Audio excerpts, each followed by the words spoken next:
Para darmos início às nossas mesas de debate, eu convido para mediar o primeiro painel com o tema Governança e Segurança Hídrica, o presidente regional da ABS-RJ, o senhor Renato Espírito Santo. Muito obrigada. E para compor a mesa, convidamos o diretor de Saneamento e Grandes Operações da SEDAI, José Ricardo Brito, o diretor de Assuntos Corporativos da Iguá Rio de Janeiro, o senhor Leonardo Elias Soares, o diretor-presidente da Rio Mais Saneamento, Leonardo Rigueto, o presidente da Zona Oeste Mais, o senhor Daniel Moura, o diretor institucional da Águas do Rio, o senhor Simval Andrade. Antes de iniciarmos, informamos que haverá um momento destinado às perguntas do público no final do painel. E aí eu peço a vocês todos para que não esqueçam de escanear um QR Code que está disponível aqui na tela, a gente vai colocar para vocês, para enviar as suas perguntas. Obrigada e um excelente painel a todos. Vou fazer uma correção aqui. O senhor?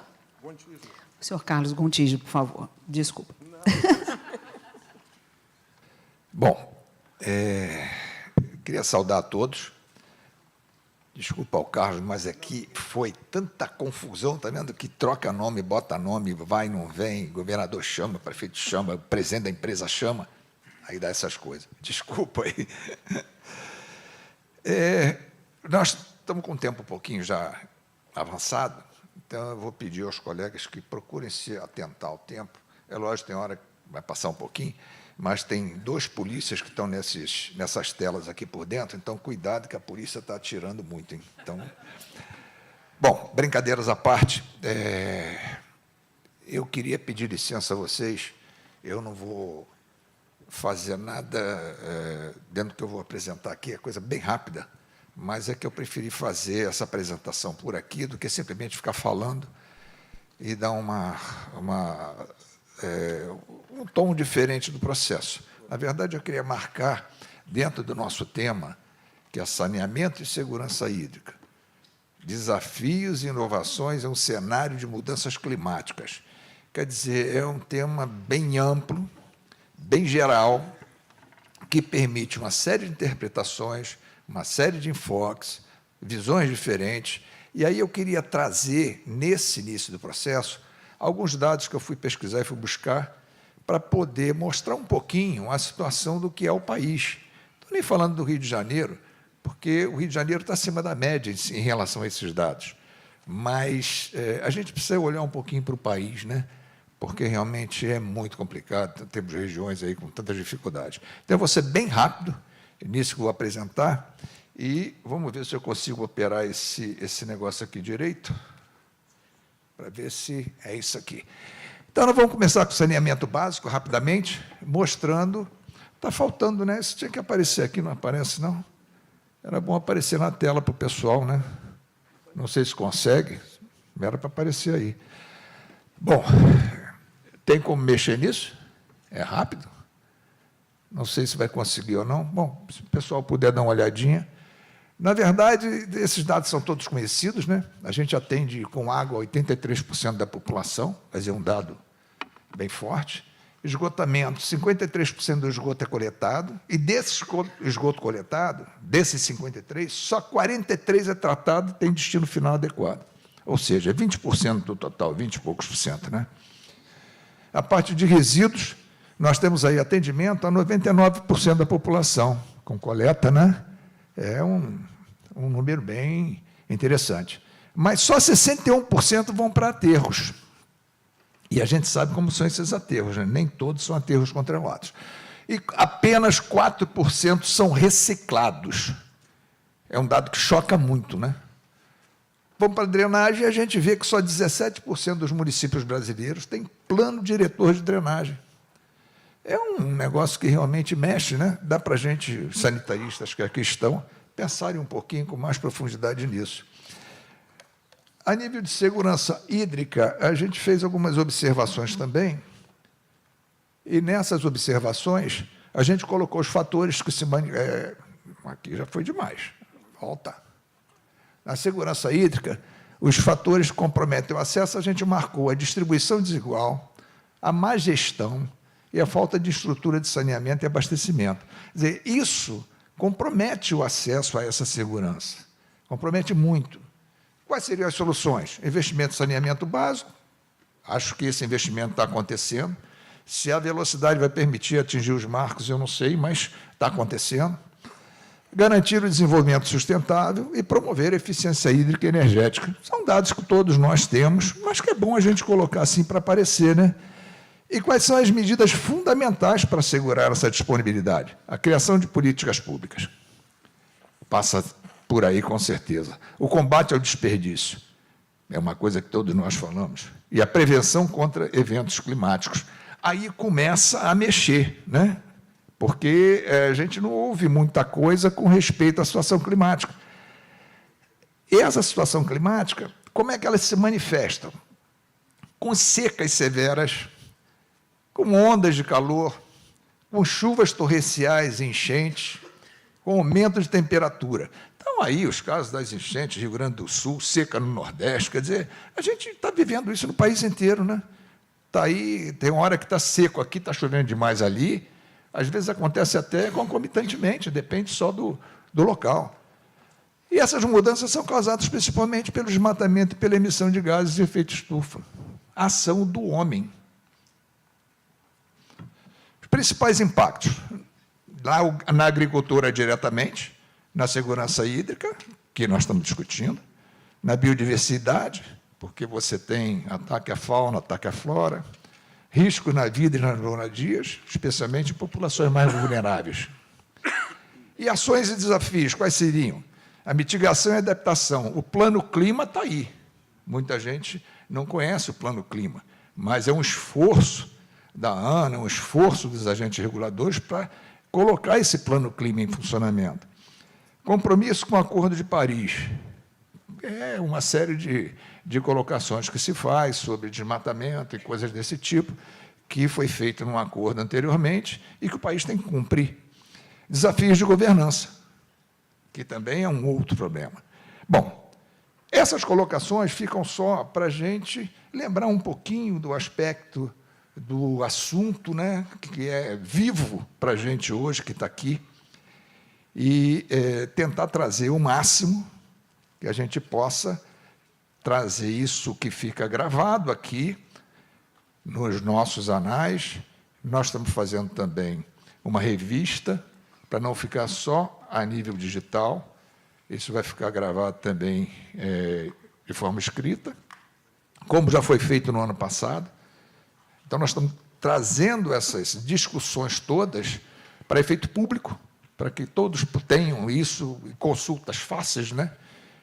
Então, fica sempre a marca do que foi dito e como foi dito, o que é interessante, para que a gente possa tirar proveito. Eu queria que vocês tivessem a melhor participação possível, que tentassem manter o tempo no processo, para que a gente consiga, então, levar isso a efeito. Muito obrigado. Aí. Boa sorte para todos. Eu não sei eu que passa aqui primeiro, vamos começar, então. Vamos fazer um... Quem é que vai primeiro? Vamos com o Leonardo, que está aí, chegando, aparecendo agora, os outros vão querer ouvir primeiro. Obrigado. Bom dia a todos. Parabéns, Renato. Todos nós sabemos aqui o quão difícil é você organizar um jantar para 4 pessoas. Um evento para essa quantidade de pessoas seguramente é bem mais, e fica aqui o nosso respeitoso parabéns em razão disso. E, como todo bom evento, a gente vem muito mais para aprender do que para falar, né? Eu sempre gosto de repetir o mestre Milor Fernandes, né? Porque quem acha que sabe tudo é porque está muito mal informado. Então, a gente vem para se informar, né? Agora, nada obstante toda a informação que a gente possa obter aqui, a gente vê Gontijo, Simval, você, Zé Renato, o Fio estava aqui agora há pouco, Humberto, a turma da EGA, Carol, Jurema, Bel, me desculpa que vocês estão no escuro, então vou esquecer. Miguel Fernandes estava por aí, enfim, Marilene. Então, eu posso lhe dizer que a expectativa pelo Happy Hour era maior do que pelo evento. Então, vai ser bastante divertido com essa quantidade de gente boa. Eu vou me apressar aqui um pouquinho e, assim, também fazer mais uma homenagem em razão da felicidade da escolha do tema, né? Ali um pouco construído um pouco em conjunto, mas eleito seguramente pela ABES, em razão da oportunidade, da coincidência com esse ano em que a COP30 se realiza no país, né?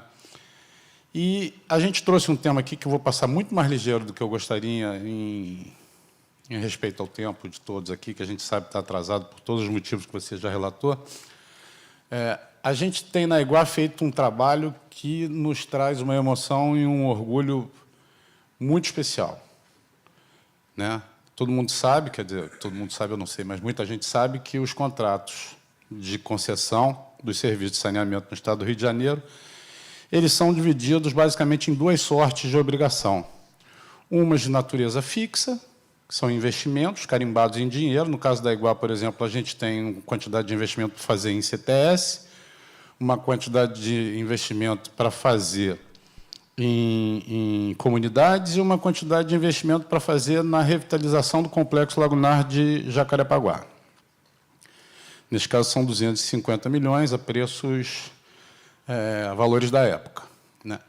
E neste bojo de ações de recuperação do complexo lagunar, a gente tem uma ação especial destinada à criação e recuperação de manguezais.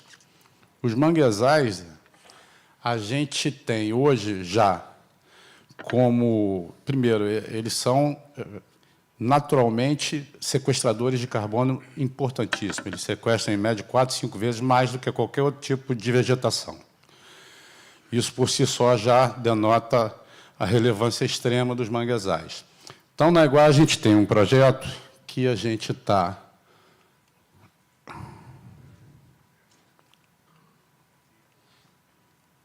Está passando meio lento. O projeto está mais rápido que a apresentação, tá? Não estou... Passou demais agora. Vamos lá. Deixa eu tentar voltar. O dedo estava nervoso. Vamos lá. Então, o manguezal tem uma série de funções. Eu não vou ficar repetindo o que está escrito, porque o que está escrito vocês podem ler. A gente tem uma série de funções de manguezais, e a gente hoje tem lá um projeto em que a gente semeia mudas, né? Estamos preparados para semear quase 270 mil mudas, 80 mil das quais a gente já semeou e, inclusive, plantou. O projeto de recuperação do complexo lagunar, ele é, mais do que todo mundo supõe ser, uma ação de... vamos criar um espaço para que a gente possa navegar, vamos criar um espaço para que a gente possa ter lazer, vamos criar um espaço... Não. A gente quer criar condições para que a natureza possa criar esses espaços para levar desenvolvimento econômico, para levar saúde, para levar esporte, lazer e por aí vai. Nesse contexto, a gente, quando pega e começa a aproveitar um estudo da UFRJ, começa a verificar as grandes necessidades prioritárias, haja vista a quantidade finita de dinheiro a ser investido ali, é da sabença geral que os 250 milhões não são suficientes nem bastantes para que a gente promova a recuperação integral daquele complexo. A gente tem, então, como produto de um primeiro estudo da UFRJ, aperfeiçoado por diversos outros especialistas pela Iguá contratada ao início da operação, a identificação da necessidade de, especialmente, se reconstruir a profundidade original do complexo lagunar. A partir da década de 60, sobretudo, e aí avançando muito mais intensamente nas décadas de 70, 80 e até 90, o crescimento urbano daquela região, além de brutal, foi absolutamente desordenado, criando uma série de anomalias. Dentre essas anomalias, a gente verifica uma que criou muitas situações ruins, péssimas para a natureza, que são as tais das cavas existentes no fundo das lagoas. O avanço imobiliário se utilizava de areia retirada do fundo das lagoas para criar aterros e para usar na construção civil. Isso chegou a criar cavas de até 16 metros de profundidade. Ou seja, o fluxo ordinário, natural, né, que Papai do Céu fez há sei lá quantos milhões de anos lá, foi completamente alterado. E essa alteração fez com que, naturalmente, o fluxo de entrada e saída de água, portanto, de renovação das águas e, portanto, de renovação da oxigenação do complexo lagunar, fosse por completo sabotado, né? Isso matou fauna, isso matou flora, além das outras ações do homem que também cooperaram para matar fauna e flora de outras formas. Então, lá o que a gente fez, o que a gente está fazendo. Como tem no filminho, não sei se vocês todos tiveram a oportunidade de ver no início, nós aqui, e aí buscando uma sinergia com o tema central do evento, buscando aqui ações que visem a segurança hídrica, que segurança hídrica, lato sensu, é muito mais do que você garantir água de qualidade e quantidade para a população, isso alcança muito mais, isso alcança, inclusive, preservação de impactos climáticos de chuvas, por exemplo, que é o que a gente está fazendo com manguezais. Isso exige inovação, isso exige empenho, isso exige trabalho, e aí eu tenho uma série de coisas para citar. A criação desses mangues, por exemplo, com areia tirada de um lugar para ser recolocada no outro, a fim de reconstruir a profundidade original da lagoa, é uma ação inovadora. A construção dos batelões, das balsas, com filtros, para que a gente retire os resíduos sólidos, segure os resíduos sólidos, e tampe, use a areia dragada do próprio complexo lagunar para tampar essas outras cavas, é um outro processo absolutamente louvável e inovador, que otimiza recursos e tira caminhões de circulação. São mais de, não me lembro o número agora, mais de não sei quantos caminhões, tem no filminho também, mas é uma quantidade bestial de caminhões tiradas de circulação, evitando assim a emissão de gases poluentes. E aí veio uma curiosidade.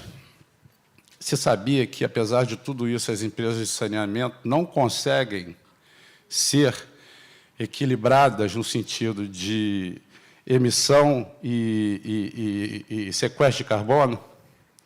Sabe por quê? A gente trata do esgoto e o critério para se apurar quanto que a gente emite de gás poluente, quanto que a gente sequestra para a gente tornar carbono zero ou não, como a gente trata de esgoto, leva em consideração o esgoto como conta negativa, como se a gente produzisse o esgoto, não tratasse e destinasse adequadamente. Então, o esforço que a gente tem que fazer é muito maior para tornar carbono zero, e seguramente a Iguata está fazendo isso e está perto, e seguramente as demais concessionárias que conosco atuam aqui, a partir da leilão da concessão de saneamento, também vão chegar nesse ponto. O tempo que você falou que ia ficar puxando minha orelha não está ali, então eu já vou me antecipar para terminar, ver se eu consigo mostrar mais uma cena interessante aqui, mais uns números interessantes. Retirada de resíduos dentro, não estou conseguindo passar, tudo bem. Retirada de resíduos dentro dessa ação da reconstrução, né, do complexo lagunar. Isso tudo verde, é tudo cianobactéria. Isso é uma barbaridade. Aí tem números muito legais, muito interessantes, que eu não vou ficar repetindo, vocês podem ter acesso aí via leitura com tranquilidade, acho que estão bem destacados. E foram mais de 300 toneladas de resíduos sólidos tirados. Isso significa dizer, e aí eu acho que é um apelo geral, saneamento e meio ambiente é uma responsabilidade das concessionárias, sim, é uma responsabilidade do Estado, e aí Estado, eu digo lato sensu, Estado, município, União, e seja lá mais o que for, sim, é uma responsabilidade da SEDAI, sim, agora é, sobretudo, uma responsabilidade de todos e cada um de nós. É impressionante e apavorante a quantidade de detritos sólidos, de lixo, inadequadamente destinados ao complexo lagunar, direta ou indiretamente. Às vezes o sujeito está lá em cima, num lugar qualquer mais alto, lá é um grande pinicão, né? Jacarepaguá, a bacia de Jacarepaguá é cercada de montanha por tudo quanto é lado, tudo que se joga em rio vai para a água pluvial, de água pluvial cai tudo lá dentro da bacia. Então, se você chegar e fizer aquela navegação pelo complexo e passar pela frente de alguns lugares, eu não gosto de nominar, porque não é só um. tem mais. E aí parece que é preconceito com a comunidade A, B ou C, e não é, porque isso também tem na frente de condomínio de rico, muitas vezes. Mas você tem uma quantidade de sofás. O Mário Moscatelli, que trabalha para Águas do Rio, também trabalha no projeto conosco lá, ele diz que aquilo lá parece uma Casa Bahia, de tanto sofá que tem na vitrine, né? E é bárbaro.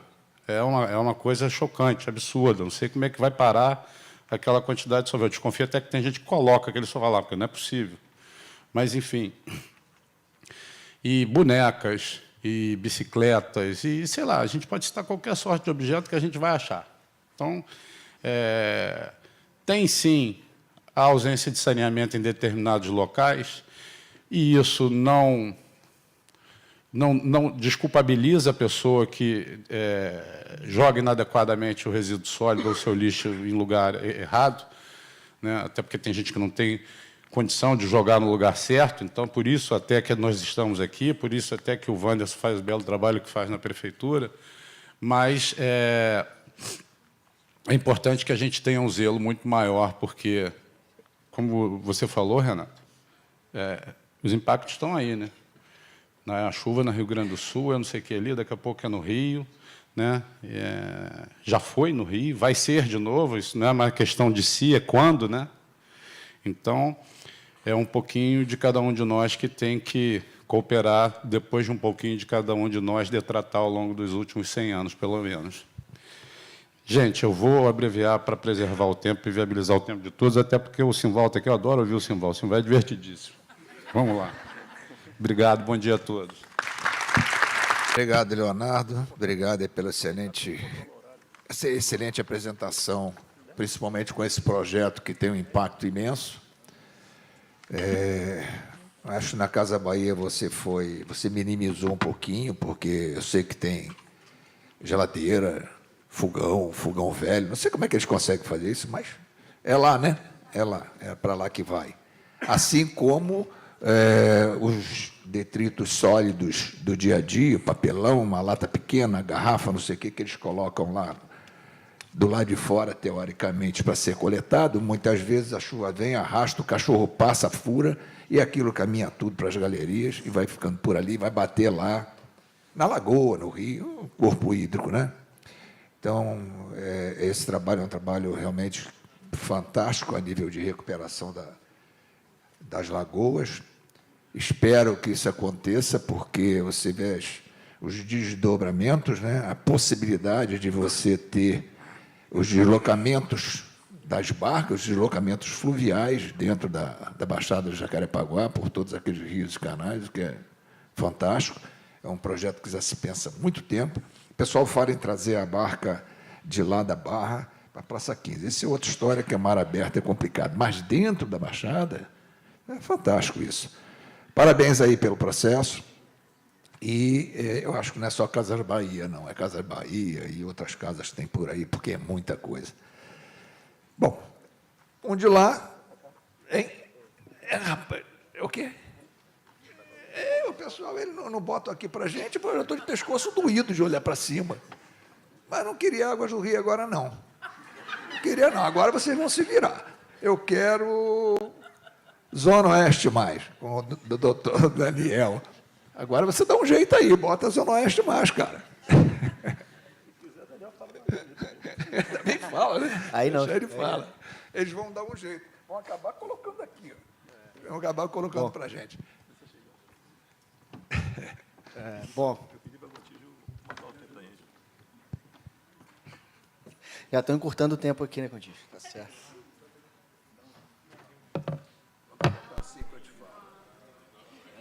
Simval pediu para encurtar o tempo aqui, que ele vai gastar mais tempo, dizer. Vai ficar com crédito.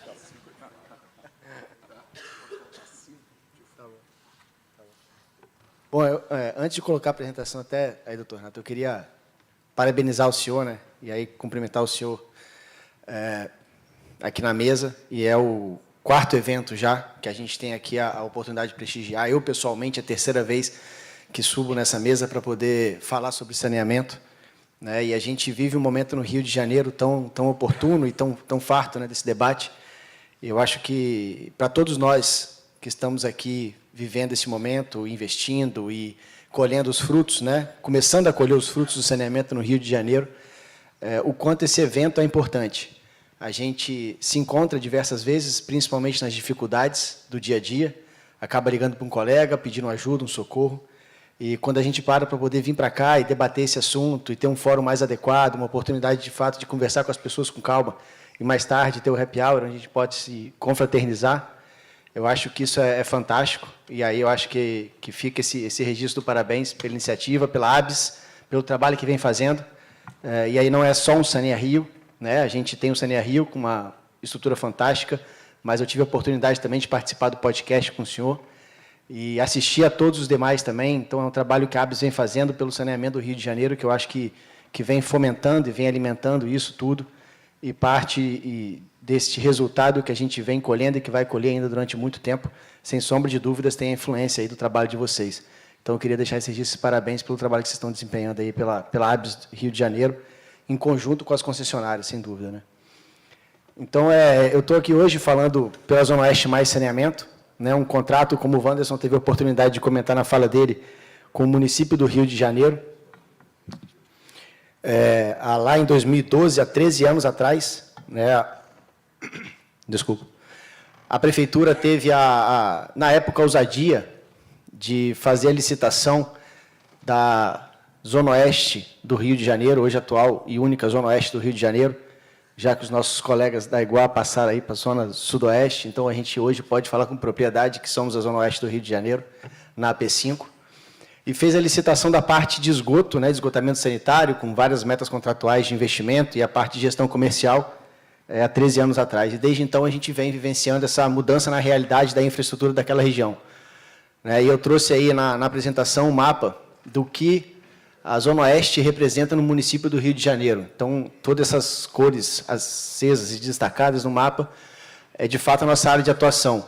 E aí tem a área em verde, que é uma área onde a gente investiu intensamente nesses últimos 13 anos, que destina o esgoto para a Baía de Guanabara. Então, ali a gente tem estações de tratamento já funcionando a pleno vapor, temos uma estrutura complexa aí de rede de coleta de esgoto, que foi investida, que foi implementada pela concessionária. Isso tudo hoje permite que essa área verde, que destina o esgoto para a Baía de Guanabara, já tenha 100% da sua infraestrutura implementada, em funcionamento e operando, para que a gente tenha, de fato, uma condição na Baía de Guanabara, uma balneabilidade muito melhor do que a gente tinha 13 anos atrás. Então, isso foi num projeto lá que começou há 13 anos atrás, e hoje a gente já começa a ver esses frutos acontecendo no contrato da Zona Oeste Mais. E aí, dando um pouco mais de detalhes, a gente atua em 24 bairros, a gente tem aí 1.800.000 pessoas sobre a nossa batuta, fazendo saneamento, investindo e coletando e operando esgoto. E a gente conseguiu, ao longo desses 13 anos, não só ali investindo nessa área verde, que são os bairros ali, que ficam entre Deodoro, Bangu e Realengo, mas também investindo na parte amarela, que são os bairros que destinam esgoto sanitário para a Baía de Sepetiba. Subimos aí uma ampliação de 5% quando a gente chegou há 13 anos atrás, e hoje a gente já trabalha com uma população atendida com coleta e tratamento de esgoto de 62%. Então, isso é muito resultado do que a gente vem fazendo, de toda essa mudança que o Rio vem vivenciando e de tudo que ainda vai acontecer ao longo desses tempos. Então, acho que isso é importante a gente mencionar, mensurar. Hoje nós temos um contrato, como eu mencionei, com a Prefeitura. Então, nós somos regulados, nós temos uma agência reguladora, como o Wanderson comentou, que é a Fundação Rio Águas. A Fundação Rio Águas tem um corpo técnico muito capacitado, e isso facilita a interação, facilita a nossa governança, facilita a nossa forma de trabalhar, a realizar investimentos, a coletar esses resultados que a gente vem buscando. Então, acho que isso é extremamente importante quando se fala de governança. Sobre a batuta aí do Wanderson Santos, que vem hoje na Secretaria Municipal de Infraestrutura. Nós somos uma empresa com 2 sócias. A gente tem o Grupo Águas do Brasil, que é a companhia com extenso conhecimento de saneamento aqui no Rio de Janeiro. E nós temos também 50% do Grupo BRK, que hoje atua em outras unidades do Estado e atua também ao longo do país. Então, aí eu venho falar um pouco mais dos investimentos que a gente fez nesses 13 anos. Passou. Bom, nós já superamos a marca de 1,2 bilhões de reais investidos aí na Zona Oeste Mais, exclusivamente em esgoto sanitário. Investimos principalmente em 2 grandes estações, que é a ET Deodoro, foi inaugurada em 2016 por cumprimento do nosso primeiro marco contratual, e aí a gente superou a marca de 35% da população da Zona Oeste com coleta e tratamento de esgoto. Então, foi a nossa primeira estação, que a gente inaugurou já para as Olimpíadas. Em seguida, a gente investiu na ET Bangu, uma segunda ET também, e aí todas as duas com uma tecnologia europeia, tecnologia Nereda, que a gente veio buscar inovação, veio buscar melhoria operacional, eficiência, com aquela pegada muito do privado, né? Então, a gente conseguiu trazer essas duas realidades, a gente foi pioneiro isso na ET Deodoro. Hoje, a gente já vê essa tecnologia sendo replicada em outras unidades ao longo do país. Então, para a gente, isso foi muito importante, esse desafio.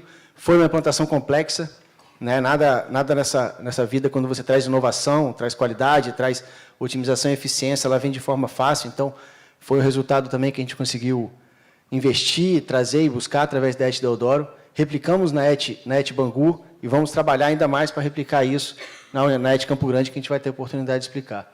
Então, além desses dois investimentos, né, a gente destaca aí, do que está escrito, esses investimentos que a gente fez em conjuntos habitacionais. Então, desde 2018, a gente tem a obrigação contratual, e isso gera um impacto social muito bacana, que a gente percebe na Zona Oeste. A gente explodiu, né, ao longo da Zona Oeste, ao longo de décadas, conjuntos habitacionais, onde você tinha de forma precária o saneamento sendo realizado. Uma estrutura ali de tratamento que não era inadequada, sendo operada pelo síndico do condomínio, que não tinha conhecimento técnico, que não tinha uma estrutura adequada para fazer aquela operação. Então, a gente, desde 2018, vem assumindo essas unidades, né? A gente tem por obrigação contratual operar até 150 unidades de conjuntos habitacionais.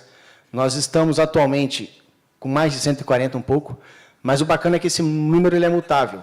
Então, toda vez que a gente inicia uma operação de um conjunto habitacional, de uma estação de tratamento, essa estação ela começa a atender parâmetros, a gente começa a ser mais eficiente operacionalmente, mas quando a gente implanta um sistema mais robusto, um sistema que a gente entende que vai ser mais eficiente para aquela estação, para aquela região, para aquele conjunto, a gente desativa aquela estação, incorpora ao nosso sistema, e aí a gente vai assumir uma nova estação de tratamento de um outro conjunto habitacional.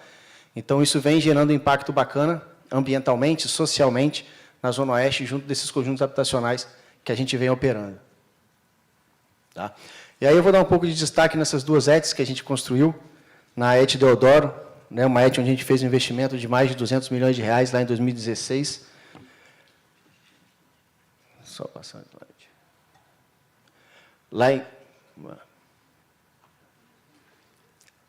Na ET Deodoro, lá em 2016. Né, então, foi uma ET construída para 500 mil pessoas, né, nessa inovação que a gente trouxe aqui para o país. Foi a primeira do país a entrar em operação com essa tecnologia Nereda. Então, a gente trouxe essa inovação na época, em 2016, conseguimos atingir as metas contratuais, como eu comentei com vocês, superando a marca de 35% da população atendida com coleta e tratamento de esgoto, com mais de 500 mil pessoas tendo o esgoto coletado e tratado nessa estação. E aí a gente vem, em 2022, já com a ET Bangu, né, atendendo ali principalmente uma parte do bairro de Bangu, boa parte do bairro de Bangu, bairro de Jericinó e Jabu, e aí dando condição de saneamento e uma condição muito melhor de qualidade de vida para essa população, que era tão carente dessa infraestrutura, e via ali no rio Sarapuí sendo despejado de forma inadequada. Então, a gente inaugurou ela em 2022, né, superamos aí, sim, a marca de 60% da população de toda a região da Zona Oeste com esgoto coletado e tratado.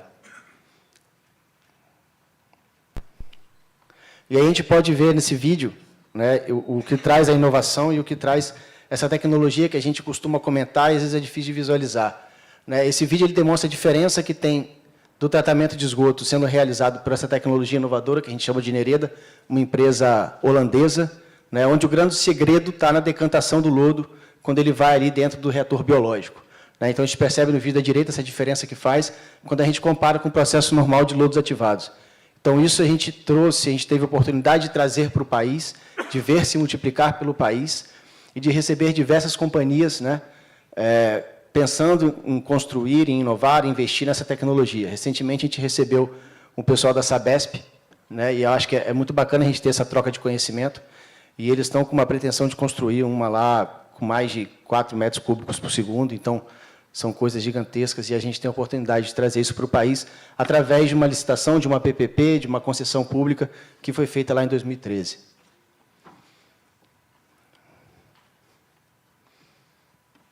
Cinco minutos você avisa, hein, doutora Ana? Bom, aí eu acho que é sempre bom a gente relembrar, quando a gente fala de segurança hídrica, né, você ter um consumo sustentável daquele recurso que para a gente e para todos nós é extremamente escasso, extremamente custoso, né, que a gente realmente dá o valor. Então, a gente, sempre que implanta e inova e traz uma tecnologia que a gente possa ter uma renovação e uso adequado dos nossos efluentes, a gente implanta essas etas de reuso, né?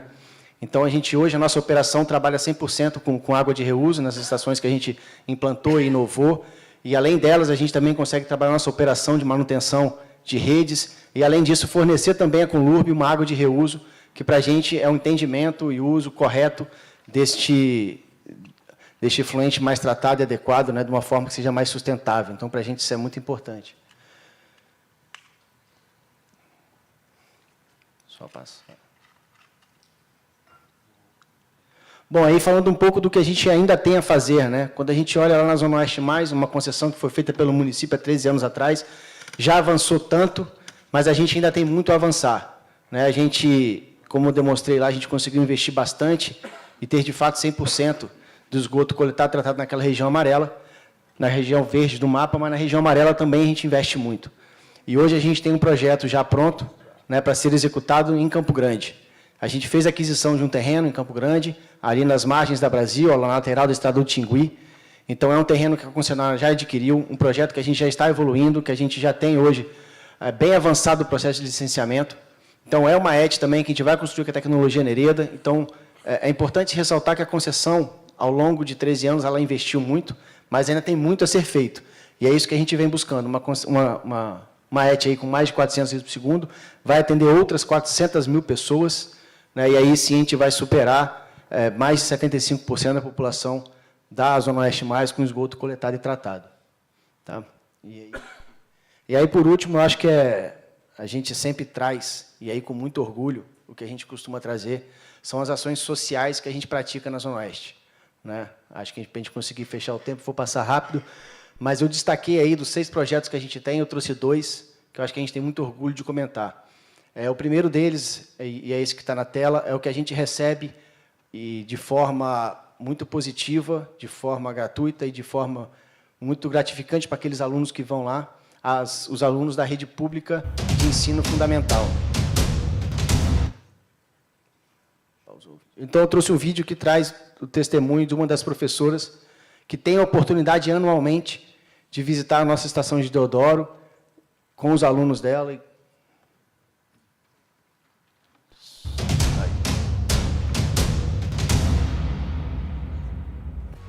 Me chamo professora Gisele, leciono na turma 1501 da Escola Municipal Jorge Jabbour. E estar aqui hoje com os meus alunos participando desse projeto foi uma experiência enriquecedora que nos proporcionou momentos únicos, tirando os meus alunos de sala de aula, podendo participar ativamente, podendo perguntar, podendo questionar, buscando o conhecimento que já foi dado em sala de aula e agora trazendo isso para a prática. Acredito que vai ser muito enriquecedor, acredito que foi uma experiência assim, muito gratificante para todos eles, ver aqueles olhinhos brilhantes, ver aquele sorriso no rosto.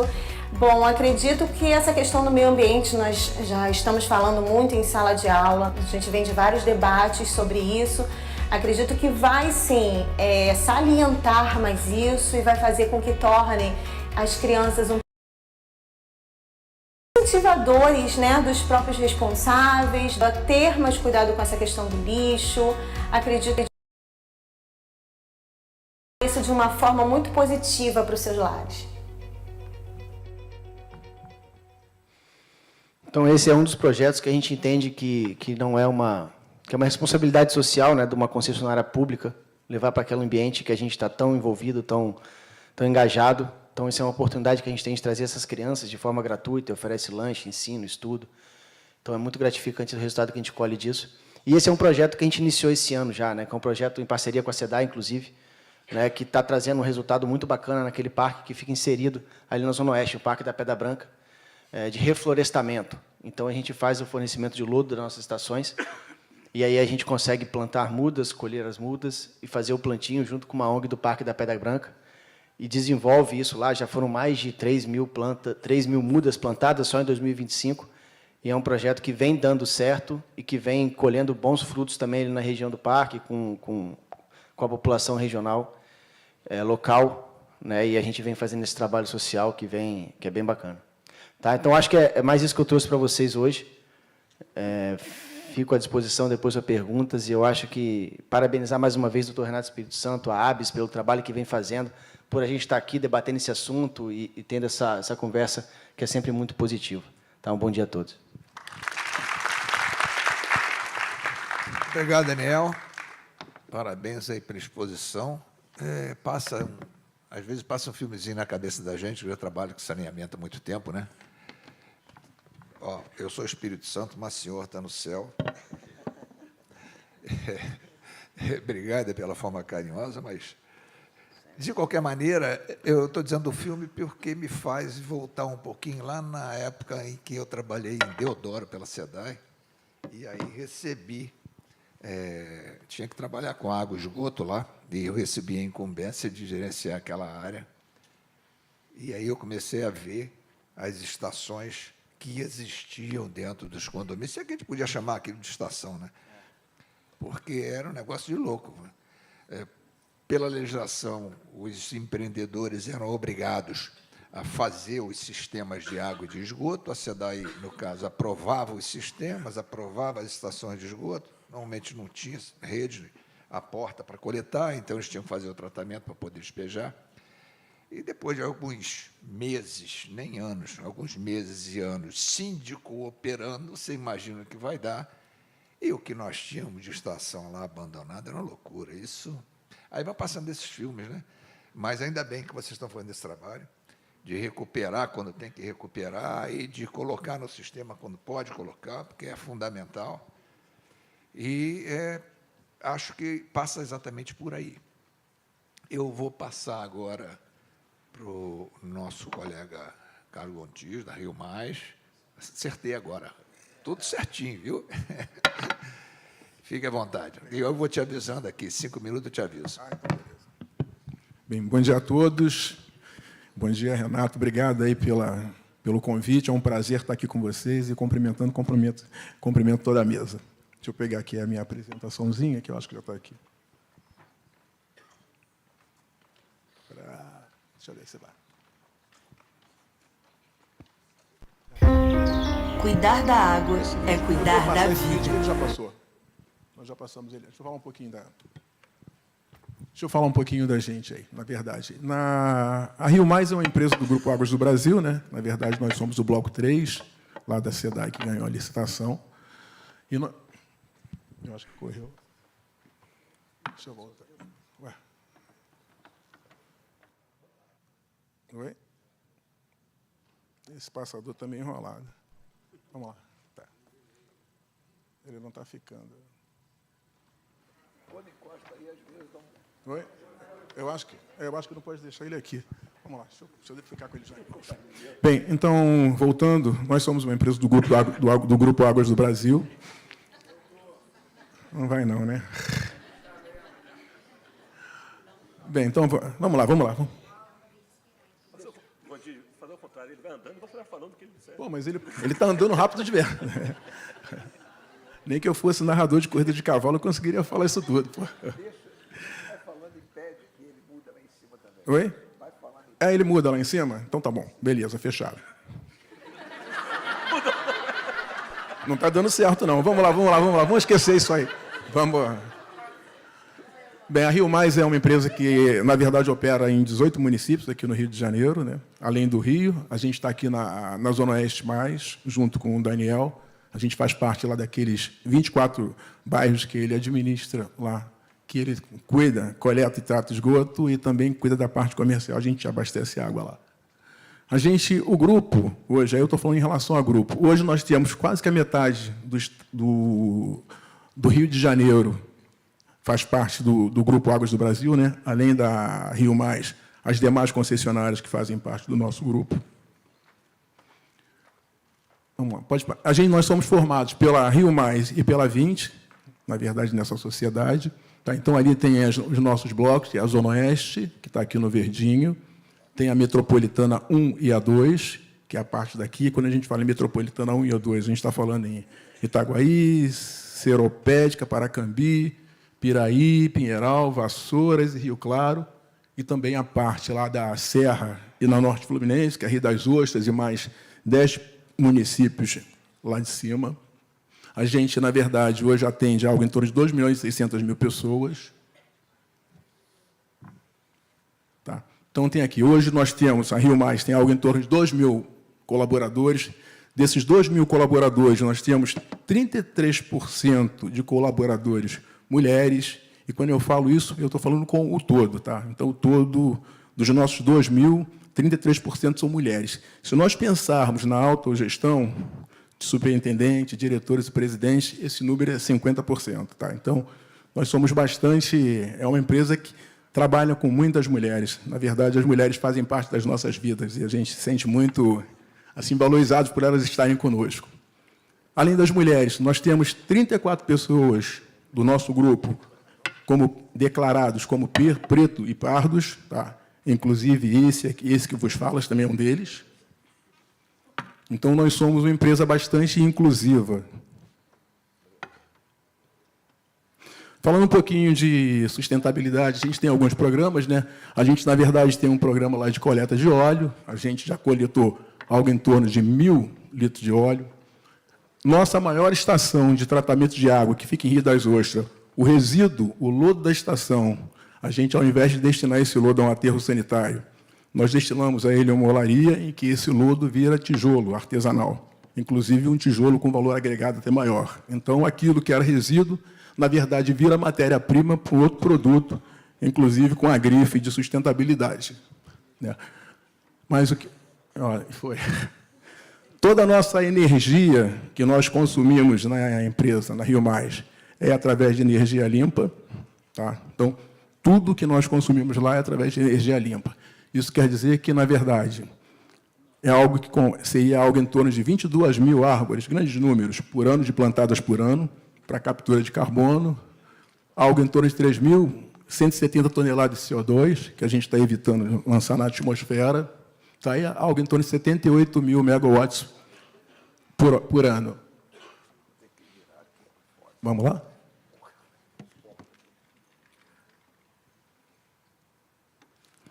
Como empresa, a gente também está muito inserido no ambiente que a gente atua. Tá? Então, como eu disse, a Rio Mais tem projetos aí, na verdade, grandes projetos, que são projetos inclusivos. A gente acha, a gente acredita que a população tem que estar com a gente tem que fazer parte daquela sociedade pela qual a gente trabalha.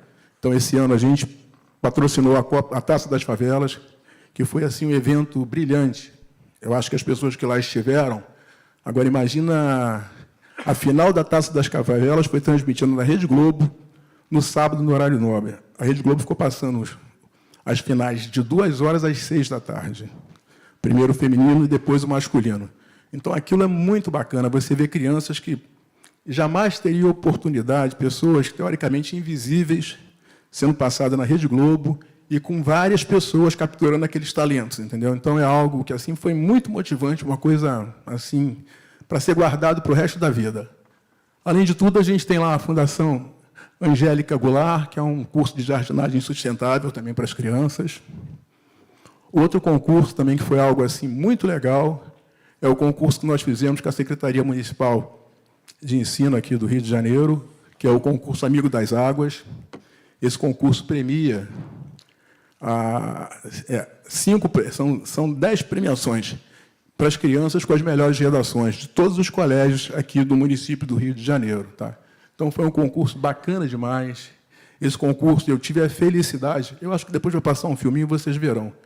Eu tive a felicidade de um dos alunos que foi o vencedor, né, de uma das etapas que eu entreguei a ele o prêmio. Esse menino é uma criança que a mãe tinha falecido há 2 meses e o pai tinha saído de casa. Ele ganhou o prêmio e a professora que o acolheu, né, essa criança... Ela acolheu a criança. Ele tem mais 2 irmãos. Então, a escola ficou, trabalhando ali com o assistente social da criança. A criança que a professora que a acolheu também foi a professora que foi vencedora também do concurso. Então, eram 5 prêmios para as crianças, 5 prêmios para as professoras. E, foi assim, uma coisa maravilhosa. Ele, quando recebe o prêmio, ele estava chorando, não entendi por quê, né? Uma criança era para estar feliz. E ele começou a retratar essa coisa, que a mãe tinha falecido, ele vivia com os irmãos, a professora que o acolhia lá, um negócio assim bacana demais. O outro projeto é um projeto aí de coleta de plásticos, que é um dos grandes problemas hoje dos nossos lagos, lagoas, né? Eu acho que hoje a vida marinha, o que come de plástico é um negócio absurdo, né? Inclusive, em países desenvolvidos hoje, as estações de tratamento, grande parte delas já tem o sistema de tratamento quarteário, que seria tratar esse plástico residual. E, por último, lá um projeto de crack da vida, que é um projeto social, né, de futebol para as crianças de comunidade.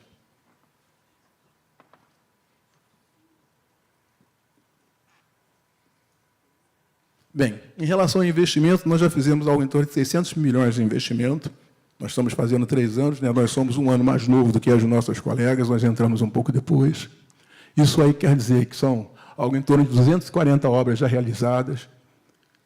A gente, a título de, para que nós tenhamos uma ideia, a título de tarifa social, um terço dos nossos clientes, daqueles clientes que nós falamos, eles estão inseridos na tarifa social. Tá? E desse um terço, se nós falarmos aqui do município do Rio de Janeiro, dos 24 que nós atendemos, esse número é algo em torno de 40%. Tá? Então, na verdade, o que eu estou querendo dizer é que, mesmo a gente, na verdade, está olhando muito essa população carente, inserindo com alguns benefícios e também a tarifa social para que todos eles consigam utilizar desse recurso. Bem, a gente tem... Foi. Não, beleza, era só falar. Tem 39, nós temos hoje 39 estações de tratamento de água, 15 estações de tratamento de esgoto. Como eu disse, em relação a mulheres, aí está vendo, sempre mulheres aí, que vocês podem reparar que nós adoramos as mulheres. Faltam 5? Está fácil, não está acabando, fica tranquilo. Rio das Ostras é um dos municípios que a gente, assim que nós assumimos, Rio das Ostras estava passando por uma crise assim, enorme, uma crise hídrica total. E a primeira ação que nós fizemos foi instalar uma adutora para levar água, na verdade, para lá. Então, a gente já ingressou fazendo a implantação de uma adutora de 12 quilômetros, uma adutora de 500 milímetros, para atender aquela população que, na verdade, Rio das Ostras tinha bairro que recebia água de 15 em 15 dias. Na verdade, o abastecimento era muito precário lá. Então, está aqui a adutora. A gente, além disso, no decorrer do percurso, nós fizemos o retrofit na estação de tratamento de água que lá tinha e também duplicamos a capacidade dela. Era uma estação algo em torno de 300 litros por segundo. A gente passou ela para 600 e pouco, fazendo o retrofit, modernizando a que ela existia e, teoricamente, construímos uma outra ao lado dela para que a gente ampliasse essa oferta de água para o município.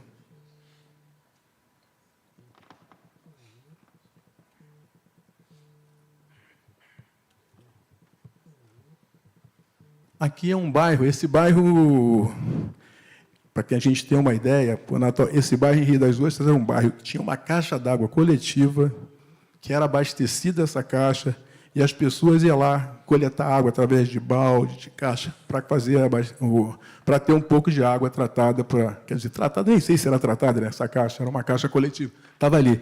E a gente conseguiu colocar água nesse bairro, eu acho que tem um filmezinho que fala bem o que foi isso.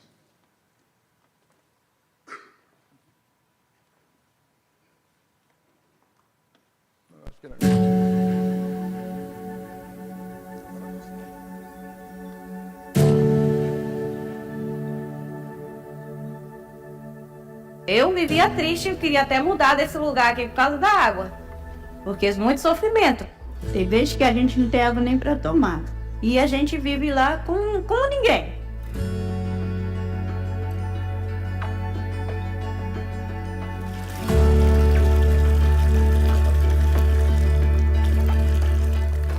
E eles pegaram escabriose, eram muito bebezinhos, uns 2 meses de idade, os 2. O corpo ficou todo feio, muito ruim, usando muito remédio, não melhorava. Uma coceira que não parava e nem dormia com eles, se coçando o tempo todo. Porque não tinha água para poder lavar as roupas. E mesmo assim o médico recomendou lavar todos os dias e colocar no sol. Mas a própria água já era, a bactéria já dava na água. Ó, hoje mesmo, ó, nem água tem, ó. Já ficamos aqui 15 dias sem água. Isso aqui é a realidade, ó, que a gente passa. E é muito difícil tá enchendo esses garrafão, né, esses galões de 20 litros, para poder durar até o próximo caminhão chegar, quando chega, né? Atenção, atenção, comunidade, moradores aqui do bairro Âncora, Rio Mais Saneamentos está na sua rua. A expectativa sempre foi de que a água chegasse, né? E hoje a gente está conseguindo ver isso acontecer. Depois de muitos anos, a água enfim está chegando no nosso bairro. Eu creio que a comunidade aí está feliz, né? Porque agora todo mundo vai ter essa água, né? Uma água boa, uma água potável, né? Está trazendo uma solução para quem não tinha esperança. E eu creio que a Rio Mais veio para mudar esse Rio das Ostras. A água é vida e a vida chegou.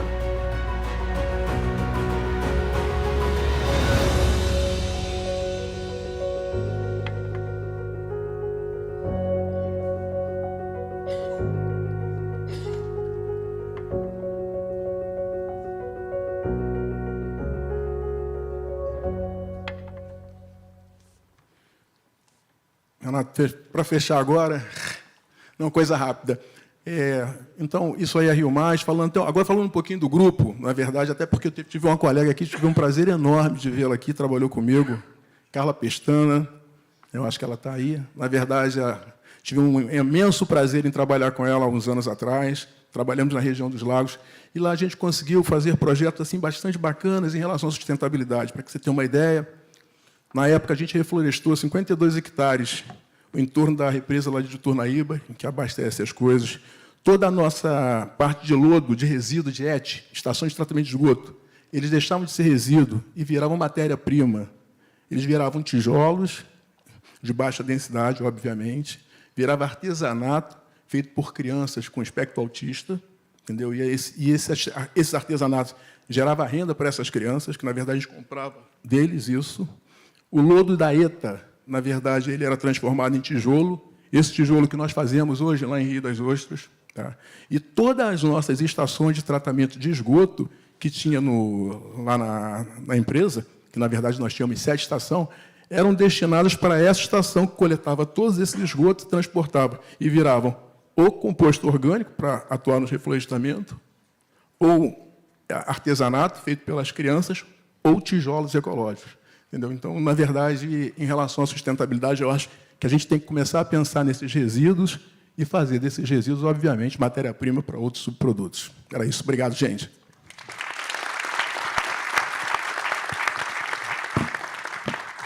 Parabéns, Carlos. Parabéns aí pela apresentação, principalmente por esse final, né? Você falou da sustentabilidade, o fechamento foi ótimo. É muita coisa, né? Realmente é muita coisa para fazer, é muita coisa que tem, e na medida em que vai entrando nas áreas, vai descobrindo os problemas. Mas é isso aí, o importante é que vocês estão atuando. Eu vou passar agora, vamos ver se... Espero falar, hein? Eu vou passar agora, na sequência, para o doutor Simval, que está sendo aguardado aqui até pelos palestrantes, porque ele tem que falar, né? Mas vou passar para o Simval aqui, que está representando a Rio Águas. Águas do Rio, desculpa. É tanta coisa misturada perto, né, que se fosse complicado. Eu vou tentar arriscar. Se você Vamos quiser, ele passa. Tá? A pedido do Léo, eu vou falar, né? Aproveitei o Gontijo para ficar com o cronômetro na mão, né? E aí, pegando um pouco de carona no que você falou, Renato, de filme, né? Estou vendo a apresentação do Daniel e da Zona Oeste Mais. Eu fui presidente da Zona Oeste Mais durante 6 anos. Cheguei quando foi concluída a estação de Deodoro e saí antes de entregar a de Bangu. Aí eu fiquei, pô, não peguei nenhuma festa nem a outra, né? Brincadeira, cara. Mas tudo bem. Eu vou falar um pouco, vamos ver aqui se anda. Já passei para você. É melhor. A gente faz parte do grupo EGE. A EGE está em 890 municípios no país, né? Isso aqui não são 15 estados, né? Esse mapa de cor mostra aí a penetração da EGE. Eu não quero pôr esse slide aqui para mostrar grandeza, né? 39 milhões de pessoas atendidas, mas sim para mostrar a diversidade de experiências. Nós temos experiências desde Manaus até o Rio Grande do Sul com a Corsan, passando pelo Mato Grosso e aqui o Rio de Janeiro. Então, isso dá às empresas do grupo uma grande flexibilidade e a oportunidade de trocar experiência, né? E a gente tem aproveitado muito do que se fez em Manaus, a gente usa aqui. A experiência que a gente está usando, por exemplo, para levar água em algumas comunidades, nós estamos levando através de rapel, e isso está sendo exportado para outras áreas da empresa, do grupo, e essa diversidade de experiência tem sido muito importante para a gente. Pode ir. O nosso contrato atende a 10 milhões de pessoas, está aqui em azul escuro, nós fazemos a zona central, zona norte e zona sul da cidade do Rio de Janeiro, todo o lado leste ali com Itaboraí, São Gonçalo, né, do pessoal que recebe água lá do Imunana, toda a Baixada Fluminense, e no interior nós temos aí a Peribé, Cantagalo, Miracema, indo até São Francisco de Itabapuana, lá no extremo norte do estado. Isso gera também a necessidade de muita logística, e essa experiência anterior do Grupo EGE tem facilitado muito nisso. Pode ir.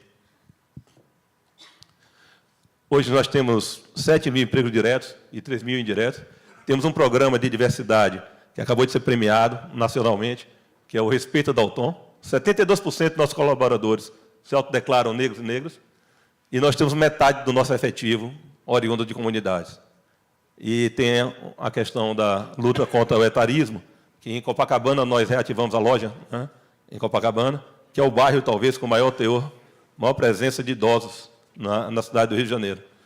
E lá só trabalha quem tem mais de 50 anos, por isso que tem ali a oportunidade de mais 50. O pessoal na empresa fala que a gente estava legislando em causa própria, né, que eu estou chegando a 62. Então, mas tem uma senhora que atende as pessoas, os clientes, e que leva ao totem, e que dá aquele ensinamento de como se atender, se autoatender. Ela simplesmente entrou com 85 anos, está com 88 hoje, que é a dona Carminha.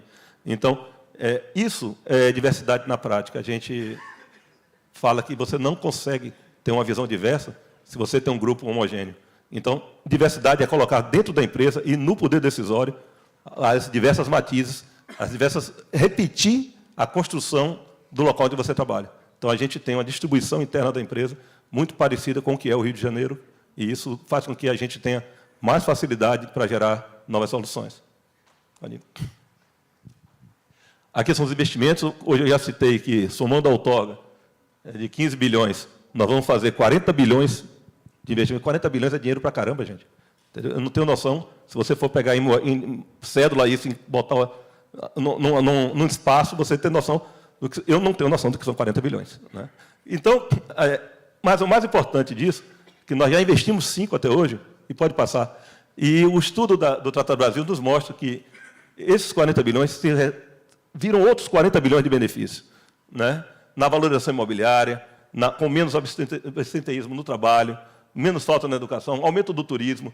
E a gente tem notado isso na prática. Nós estamos fazendo a segunda etapa de obras, mas revitalizamos ali a elevatória do Parafuso, que fica no Posto 5, em Copacabana, no coração da área de turismo, e a gente conseguiu erradicar um mau cheiro que era crônico naquela região, o que simplesmente valoriza 4 quarteirões ao redor da estação elevatória de esgoto.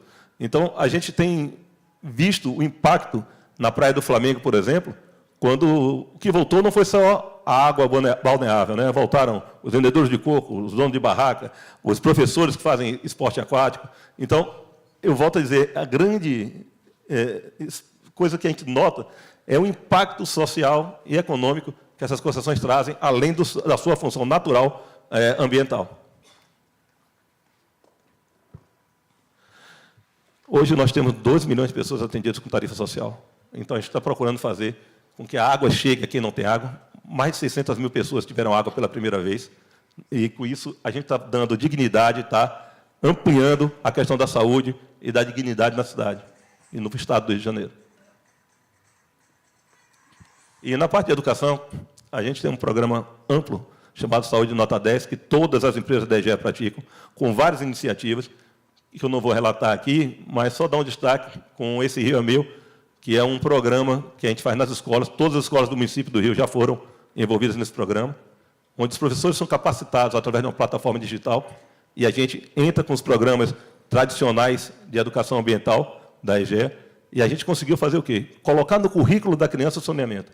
Então, ela aprende as suas matérias, suas disciplinas, envolvida com os dados, com os programas de saneamento, e elas adotam o rio mais próximo da sua escola e fazem todo um trabalho de cidadania. Ali é o grupinho com a gente fazendo fiscalização de lançamento irregular de esgoto. Então, a gente dá essa oportunidade e é a maneira da gente cuidar dessa geração que, em muito pouco tempo, nós teremos 30 anos ainda de contrato, pelo menos, e em muito pouco tempo essas crianças vão ser as crianças decisórias quanto ao pagamento ou não da conta, quanto ao uso adequado ou não do recurso que a gente distribui. Já fizemos quase 1.600 quilômetros de rede de água e 268 quilômetros de esgoto, e a gente realizou 697 serviços em comunidade, 697 mil serviços em comunidade. A gente entrou de verdade na comunidade para poder fazer essa prestação de serviço e levar uma condição de fornecimento digno de água. Aqui são alguns fatos que a gente destaca. Em Magé, nós tínhamos uma obra com 13 anos suspensa, fizemos uma negociação junto com a SEDAI, colocamos essa ETA em Magé para funcionar, e eu pude assistir lá a inauguração de um programa enorme do Minha Casa Minha Vida, que ficava vizinho, ao lado da estação, e que não tinha sido inaugurado ainda, porque não tinha água. Inclusive, o presidente Lula até lembrou na época, lá falou, eu estive aqui inaugurando esse negócio, e é agora que vai funcionar de novo? Porque foi quando a ETA de Magé ficou pronta. Falando em sustentabilidade e enfrentamento, né, de escassez hídrica, por exemplo, um dos grandes desafios nossos é a questão da perda.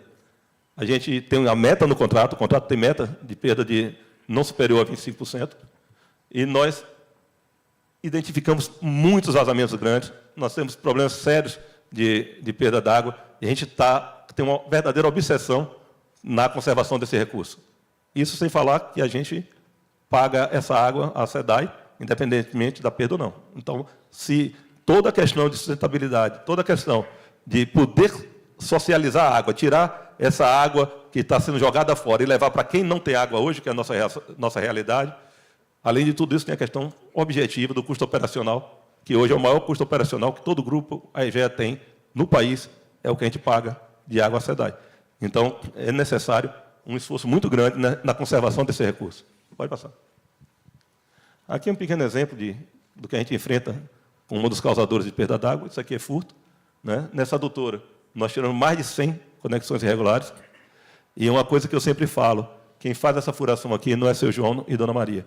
Essa tubulação é furada com sistema industrial. A mesma metodologia que é usada para furar os dutos da Transpetro, da Petrobras, é utilizada aqui. Então, a gente tem aqui um enfrentamento forte a um sistema estabelecido e que a gente só pode combater levando água e levando dignidade a quem se utilizava do que a gente chama aqui desses ramais de viagem. A tecnologia também tem sido uma grande aliada para a gente no combate à perda. A gente usa um satélite que ele passa a cada 14 dias no Rio de Janeiro, e a gente pega essas fotografias e ele detecta a presença de cloro em até 3 metros de profundidade. Então, com isso, a gente faz um pré-mapeamento de possíveis vazamentos. A cidade do Rio de Janeiro é uma cidade impermeabilizada, onde você tem, por obra das normas de pavimentação, sempre uma camada de asfalto, uma subbase de concreto, e ela é muito arenosa embaixo, e os vazamentos não afloram com muita facilidade. Na maioria das vezes, esses vazamentos permeiam pela camada mais granular e vão para a drenagem diretamente, e você não consegue identificar. Com esse satélite, a gente fez uma pré-identificação, fez um mapeamento. Todos os pontos amarelos ali são os locais onde ele indicou possíveis vazamentos. E aí depois a gente entra com tecnologias complementares, como geofone, né, como várias outras medidas para poder localizar e, enfim, abrir com assertividade maior. E nós temos tido 80% de assertividade utilizando esse consórcio de tecnologias. Isso tem sido um grande aliado para a gente no combate à perda d'água. Em paralelo, nós estamos instalando 260 válvulas inteligentes, já instalamos a grande maioria. Aqui são exemplos da válvula, né? Essa válvula pode ter 30 metros de comprimento, pode ter 50 metros, e ali, para ter noção do diâmetro, está a fotografia de uma válvula de 1,70 m, com uma modelo adequadamente escolhida para poder dar um efeito visual, né? Que é a nossa coordenadora da Pavuna. Tá? E a gente aí, com isso, a gente está fazendo todo esse controle através do nosso centro de operações integrado, pode passar, que controla 18 mil variáveis e controla todas essas válvulas. Então, a gente hoje consegue, por telemetria, primeiro elas são automáticas, elas se autorregulam, e por telemetria a gente consegue interferir através do nosso centro de operações, e esse é um grande aliado também na questão das grandes variações climáticas, né? Aqui você consegue fazer resposta mais rápido, remanejar pressões e vazões com mais facilidade. Isso, obviamente, causa um transtorno na cidade, porque a maioria dessas obras estão na região norte e na área central do Rio de Janeiro.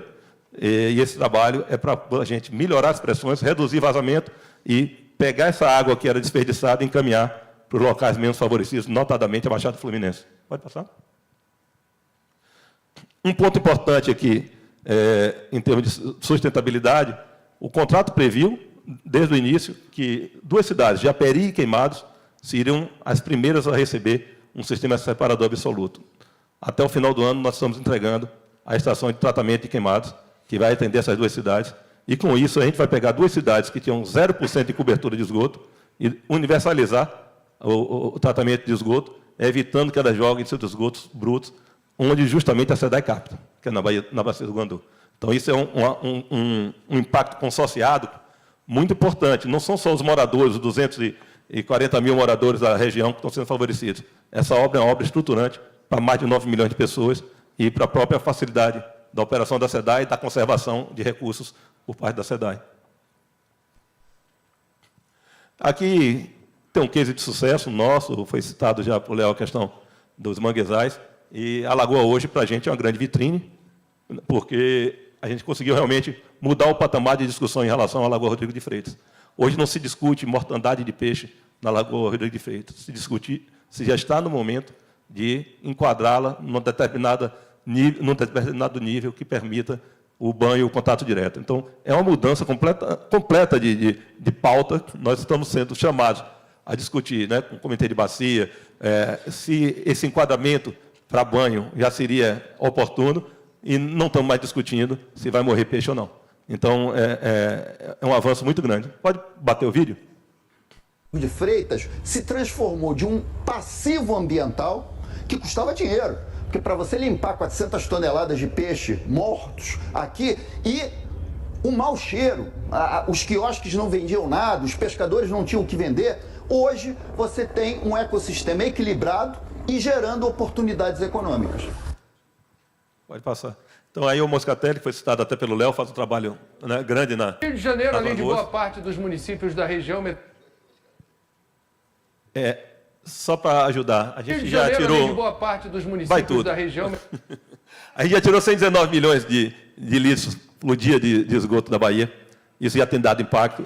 E aí é muito mais fácil, ao invés de eu estar falando, estar deixando o Trigueiro explicar, né, para a gente. A gente teve esse programa Cidade Soluções nesse último sábado. Então, a gente procurou trazer algo atualizado, e o artista que vos fala aqui também aparece.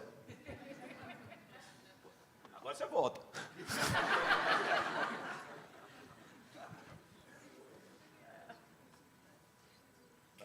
Rio de Janeiro, além de boa parte dos municípios da região metropolitana e da Baixada Fluminense, tem os serviços de água e esgoto sob concessão. A empresa responsável chama-se Águas do Rio, o Simval é da Águas do Rio. Obrigado, Simval, por falar aqui com a gente no Cidade Soluções. Vocês estão há 4 anos operando esses serviços nesses municípios todos, e eu lhe pergunto, a percepção de melhoria da qualidade das águas no litoral do Rio de Janeiro e na Baía de Guanabara, aqui atrás da gente, tem algo a ver com os serviços que vocês já fizeram? 4 anos deu tempo de fazer o quê? Em 4 anos, nós colocamos para funcionar os sistemas de esgotamento, principalmente na cidade do Rio de Janeiro, que é mais bem estruturado, e barramos a entrada do esgoto in natura na Bahia. Isso foi possível porque nós desobstruímos o interceptor oceânico. Nós temos várias estações de tratamento de esgoto que estão sendo ampliadas, as existentes, cerca de 8 estações. No entorno da Bahia? No entorno da Bahia. A maior delas, a Estação da Alegria, no Caju, né, que recebe as contribuições da Zona Norte do Rio de Janeiro e que nós estamos ampliando, inclusive, para poder receber a Maré. A Maré é o próximo ponto que nós Comunidade da Maré. A Comunidade da Maré. É o próximo ponto que nós estamos atacando. São mais de 150 mil pessoas que não têm destino adequado de esgoto. Então, nós vamos trazer todo o esgoto da Maré para a estação de tratamento da Alegria através de um conduto que nós estamos fazendo com método não destrutivo. Cara, é grande, né? Eu fico olhando toda vez que eu falo com o tregueiro, você vê mais, você vê a diferença, né? Então, é fogo. Então, esse trabalho que a gente está vendo hoje ser repercutido, né, dá muita satisfação para a gente. E eu falei aqui de missa de corpo presente, não sei se ele ainda está aqui presente, mas a Fundação Rio Águas, né, o Wanderson, pessoalmente, é uma pessoa que tem uma participação muito grande nisso, porque a Prefeitura opera as compostas. E a gente hoje tem uma harmonia muito grande nessa operação, que faz com que a gente estenda ao máximo de estresse o limite para se abrir compostas nos sistemas separadores absolutos e mantém também ao limite extremo que a gente pode fazer isso para evitar despejos inadequados na Bahia. Então, esse resultado a gente tem que compartilhar também com a gestão da cidade, com a Fundação Rio Águas e com o Wanderson, particularmente. Pode passar. Na Ilha do Governador, nós estamos concluindo até o final do ano a reforma total da estação de tratamento e nós vamos tirar mais de 10 milhões de litros por dia, né, da Baía de Guanabara. A Ilha do Governador é, para a gente, a próxima praia do Flamengo. A gente conta que, no verão de 2026, a gente vai estar com a ilha já sendo destaque em termos de balneabilidade, um local lindo, e os moradores até brincam com a gente, não faz isso que vai subir o preço de tudo aqui, né? Porque o potencial da ilha é enorme e a ilha a gente tem uma dívida ambiental com a ilha muito grande.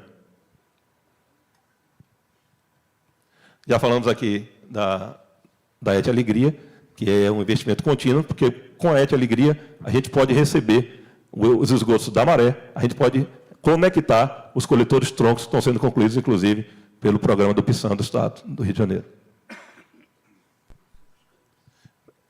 Calma. E para encerrar, nós vamos colocar o trigueiro para complementar as informações.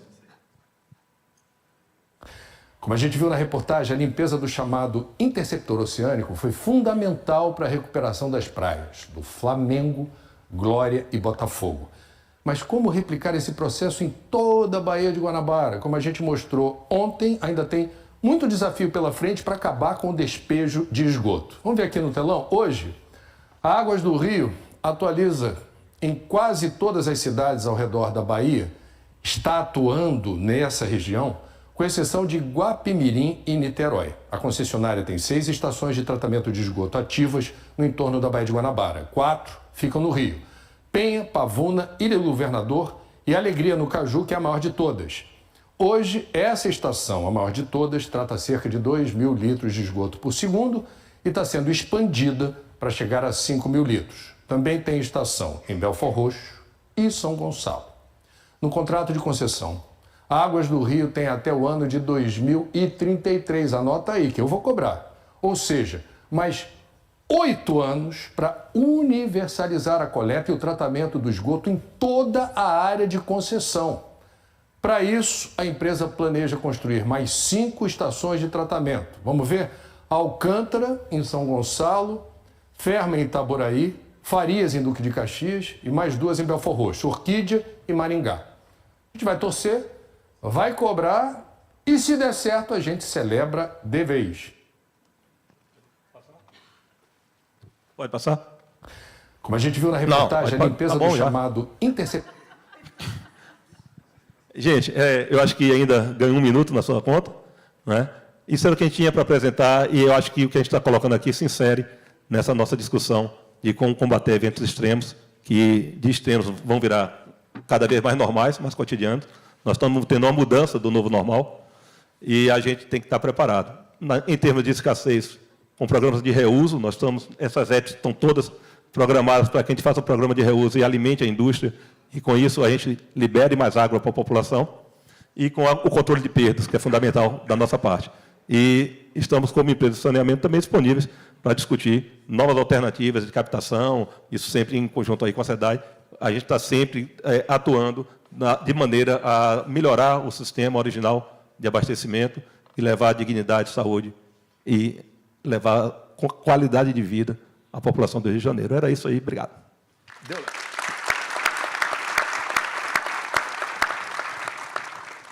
Parabéns, Simval. Muitas frentes, né? Muito trabalho. Aí eu descobri que o Simval está ganhando direito de imagem. Está ganhando direito de imagem, está aparecendo no filmezinho todo. Bom, realmente é gratificante a gente ver os resultados, principalmente a nível social, né? Quando você, como o Gontijo citou lá, o Léo também, todos citaram, né? Esse ganho é muito importante, porque nem sempre a gente ouve falar e vê o que está acontecendo. Vocês estão tendo a oportunidade de ver, porque os projetos estão sendo mostrados, né? Onde você trabalha com criança, você trabalha com idoso, você faz inclusão, quer dizer, é todo um processo que existe, que vai entrando pela sustentabilidade, pelas inovações, dentro do que a gente pretende discutir mais tarde aí com mais profundidade. Eu vou passar agora, o pessoal lá de cima ficar atento, né? Vou passar para o José Ricardo da SEDAI aqui, para poder fazer, na ordem dos patrocinadores, poder fazer aqui a apresentação, a sua apresentação, e a gente comenta depois. Olá, boa tarde, bom dia ainda. Bom dia novamente a todos. Inicialmente, Daniel, Renato, Simval, Léo e Gontijo, eu gostaria de fazer aqui uma ressalva na minha saudação inicial, que eu cometi um erro crasso, e não saudar aqui o meu presidente, Aguinaldo Balon, que estou aqui representando hoje, que não pôde vir em razão da sua agenda, mas pediu que eu o representasse aqui devido à importância dessa pauta. Então, eu trago aqui também um abraço dele a todos vocês. Para ser bem breve aqui, a gente preparou uma apresentação, justamente não entrando tão em um viés tão institucional de apresentação da nossa companhia, justamente porque o nosso é um tema que acaba sendo transversal a todas as companhias, todas as concessionárias que estão aqui. Então, permitindo perdão na palavra, seria chovendo molhado aqui, fazer a apresentação de forma minuciosamente de todo o sistema. Então, a gente fez uma apresentação mais sucinta, de modo que a gente conseguisse apresentar a nossa questão da governança, como a gente tem tratado a governança dentro da companhia, e não é essa apresentação, não. Acho que o DJ quer me derrubar também. Essa, Gabriel, cadê o Gabriel aqui da comunicação? Ele tinha mandado, era outra. Essa eu acho que é do Balon, inclusive.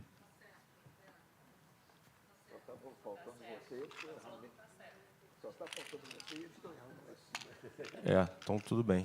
Não era. Então, assim, para iniciar aqui, nossa diretoria, estou à frente há longas 2 semanas à frente da diretoria de saneamento e grande operação da SEDAI. Já tenho algum tipo de relacionamento com a área, justamente porque ficamos à frente da gestão da Secretaria de Estado do Ambiente e Sustentabilidade e a do INEA por cerca de quase 4 anos. Aqui em saúde também aqui os colegas que estão aqui presentes hoje do INEA. Tivemos a oportunidade de trabalhar o Plano de Segurança Hídrica, desde lá de fevereiro, do lançamento de fevereiro de 2021, e justamente essa foi a ideia da gente trazer para a nossa governança aqui. Então, a SEDAI hoje adota ferramentas metodológicas para garantia da qualidade de barreiras múltiplas, boas práticas e gestão de risco. A gente aqui traz a nossa ideia de que, inicialmente, desde a captação, a gente trabalha com barreiras físico-químicas, seja barreiras de contenção, comportas, operação de comportas, operação de gradil desde a nossa captação, mas isso, obviamente, num sistema de monitoramento desde a produção lá da água bruta nos nossos mananciais, com os nossos programas justamente de fortalecimento e preservação dos nossos mananciais, adotadas as boas práticas, que é a nossa acreditação em laboratório Libra. Hoje, os nossos laboratórios são acreditados juntamente com com o laboratório do INEA. A gente tem hoje a ISO 17025 do INEA, do Inmetro, que traz acreditação e traz confiabilidade para os nossos parâmetros e o nosso tratamento da água que a gente tem feito, aliado às gestões de riscos, que são nossos planos de controles de contingência. Pode passar, por favor.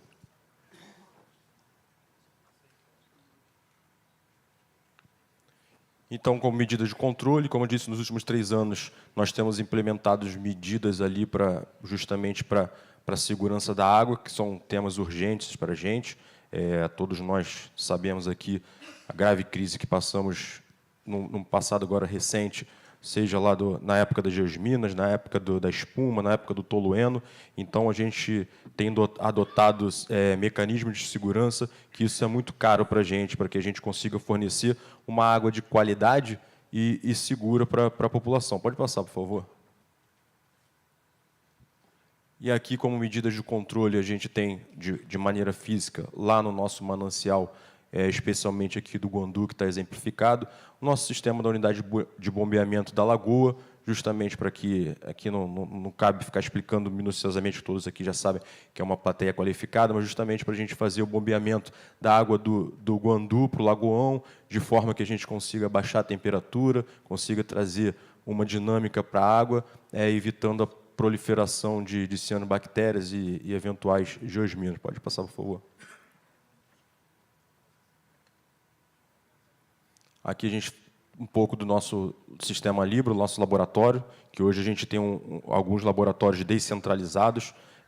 Então, todas as nossas estações de tratamento, a gente possui laboratórios, como eu disse, creditados pelo Inmetro, e a gente vem fazendo esse trabalho, dando credibilidade aos nossos parâmetros analisados da nossa água, da produção da nossa água. É um trabalho feito 24 horas por dia, de 40 a 40 minutos, a gente recebe alguns parâmetros já analisados da água, então que tem trazido bastante segurança para a gente, para um fornecimento de água de qualidade. Pode passar. Aí algumas outras medidas de controle da estação de tratamento de água, as nossas maneiras, o que a gente tem feito nas nossas infraestruturas e modernização dos nossos equipamentos, tanto na NETA quanto na VETA, que é a nova estação, e a velha estação de tratamento de água. A gente tem feito a reforma, tem trabalhado com diversos projetos para que a gente consiga executar uma manutenção e até uma modernização dos nossos equipamentos, entregando aqui também uma confiabilidade melhor da água. Aqui tem a gente traz algumas fotos justamente da nossa obra que a gente está fazendo lá na estação do Guandu, dos nossos filtros. Esse também é um projeto bastante interessante que a gente tem executado. Aqui a ideia é justamente trazer algumas das nossas ações com foco o foco na segurança hídrica, o que a gente tem feito nas nossas ações, aí a contratação de floculadores da NETA e da VETA, que é um sistema de turbina para que a gente consiga fazer o melhor fluxo dos floculadores para que a gente possa melhorar o nosso tratamento de água. A remoção do lodo, o sistema agora que a gente tem feito dos raspadores, dos decantadores 7, 8, 9, da VETA, que é justamente, a gente tem percebido, isso é claro no nosso tratamento de água, e tem percebido que tanto a água produzida nos filtros, nos decantadores ali de 1 a 6 tem uma melhor qualidade do que dos 7, 8, 9. Então, esse é um projeto que a gente está desenvolvendo da troca dos raspadores para a remoção do lodo, para uma melhora da qualidade da água. E aí, uma das nossas principais ações, como eu disse, de investimento, é justamente essa questão agora da gente modernizar os nossos equipamentos, fazer a manutenção e trazer aqui um backup para a gente, então, um grande processo que a gente tem executado agora, que é o nosso projeto do Novo Guandu. É uma obra robusta, que desde a primeira etapa, ali os dados ainda estão um pouco alterados, mas só que na primeira etapa já vai produzir cerca de 7.500 litros por segundo de água tratada, obviamente, aliado aos 43 mil litros ali da estação de tratamento do Guandu, que a gente já vem tratando todos os dias. Ela vai chegar a uma capacidade, até o final daqui da construção da ETA da primeira fase do Guandu, de aproximadamente 50 mil litros por segundo de água tratada. E aí a gente trouxe um pouco mais aqui, a gente tem um esquema prático aqui de como vai ser a nossa estação, nosso projeto esquemático aqui após a primeira fase.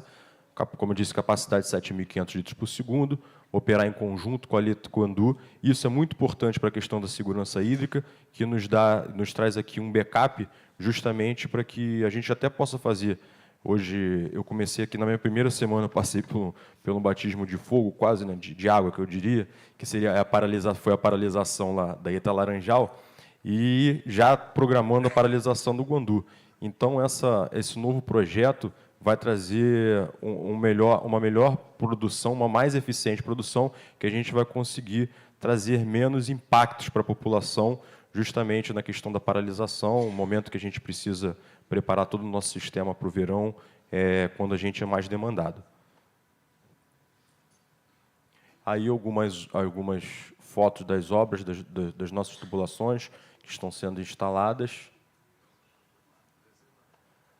Outro projeto bastante importante, com foco em segurança hídrica, é o reservatório do Novo Marapicu, justamente por uma capacidade de armazenagem de aproximadamente 55 milhões de litros de água, para atender uma população de 3 milhões de pessoas, área atendida, grande Baixada Fluminense, ali, a região metropolitana do estado do Rio de Janeiro, vai trazer também uma segurança hídrica importante para a gente, para todo o nosso sistema, até para as nossas concessionárias que fazem uso dessa água tratada. Aí algumas fotos do Novo Marapicu, do reservatório, da construção. E aí a gente, fui bem rápido aqui, tentando otimizar o tempo, a gente termina justamente com esse questionamento, como podemos melhorar? E trazemos aqui mais ou menos a ideia da empresa, da companhia, o que a gente pensa, trazendo inovação, tecnologia, mais investimentos, que nós acreditamos ser os pilares para garantir a segurança hídrica do estado do Rio de Janeiro. Então, essas foram as nossas considerações. Desculpe ser um pouco corrido aqui, um pouco apertado, mas justamente era a ideia trazer nossas principais ações com foco em segurança hídrica no estado do Rio de Janeiro. E aqui eu estou à disposição de todos para que quiserem, para a gente discutir melhor. E aqui, já nessas primeiras semanas, me colocar à disposição também das concessionárias para a gente depois conversar, traçar ideias em conjuntos da maneira que eu puder ajudar. Muito obrigado a todos, tenham um bom dia.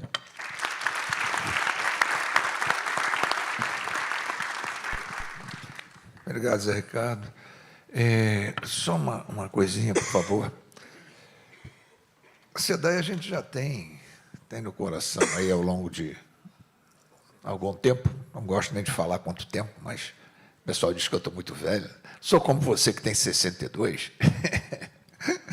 Mas é muito legal a gente ver quando você começa a trabalhar em cima de segurança operacional. Você falou da paralisação, quer dizer, o Guandu parava tudo. Paraveta, Paraneta, para quem não sabe, é a velha estação do Guandu, nova estação do Guandu, quer dizer, para tudo.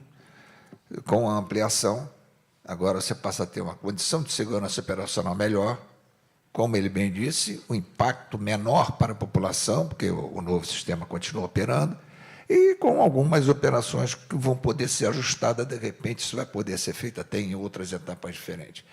Mas é muito legal a gente ver isso, é a inovação, é a condição de sustentabilidade, tudo sendo trabalhado no sentido de propiciar melhores condições à população. Eu queria só que o QR Code, cadê ele? Está atrás de mim. Ah, meu Deus do céu. Vocês me pagam, viu? Porra, estou de pescoço doído. Está aqui. Eu não sei aí como é que isso vai ser passado, eu vou receber. Tá, então, está com... Está entregue, bem entregue. Obrigada. A gente vai pela ordem de chegada aqui das perguntas. Temos algumas aqui. A gente tem ainda um tempinho aqui para seguir. Tá. Essa pergunta, Gontijo. Como a experiência da Rio Mais e de outras empresas do Grupo Águas do Rio no enfrentamento de eventos climáticos extremos pode servir de exemplo para o enfrentamento das mudanças climáticas? E como as empresas de saneamento participam do processo de governança para a segurança hídrica? Bem, vamos lá, falar um pouquinho.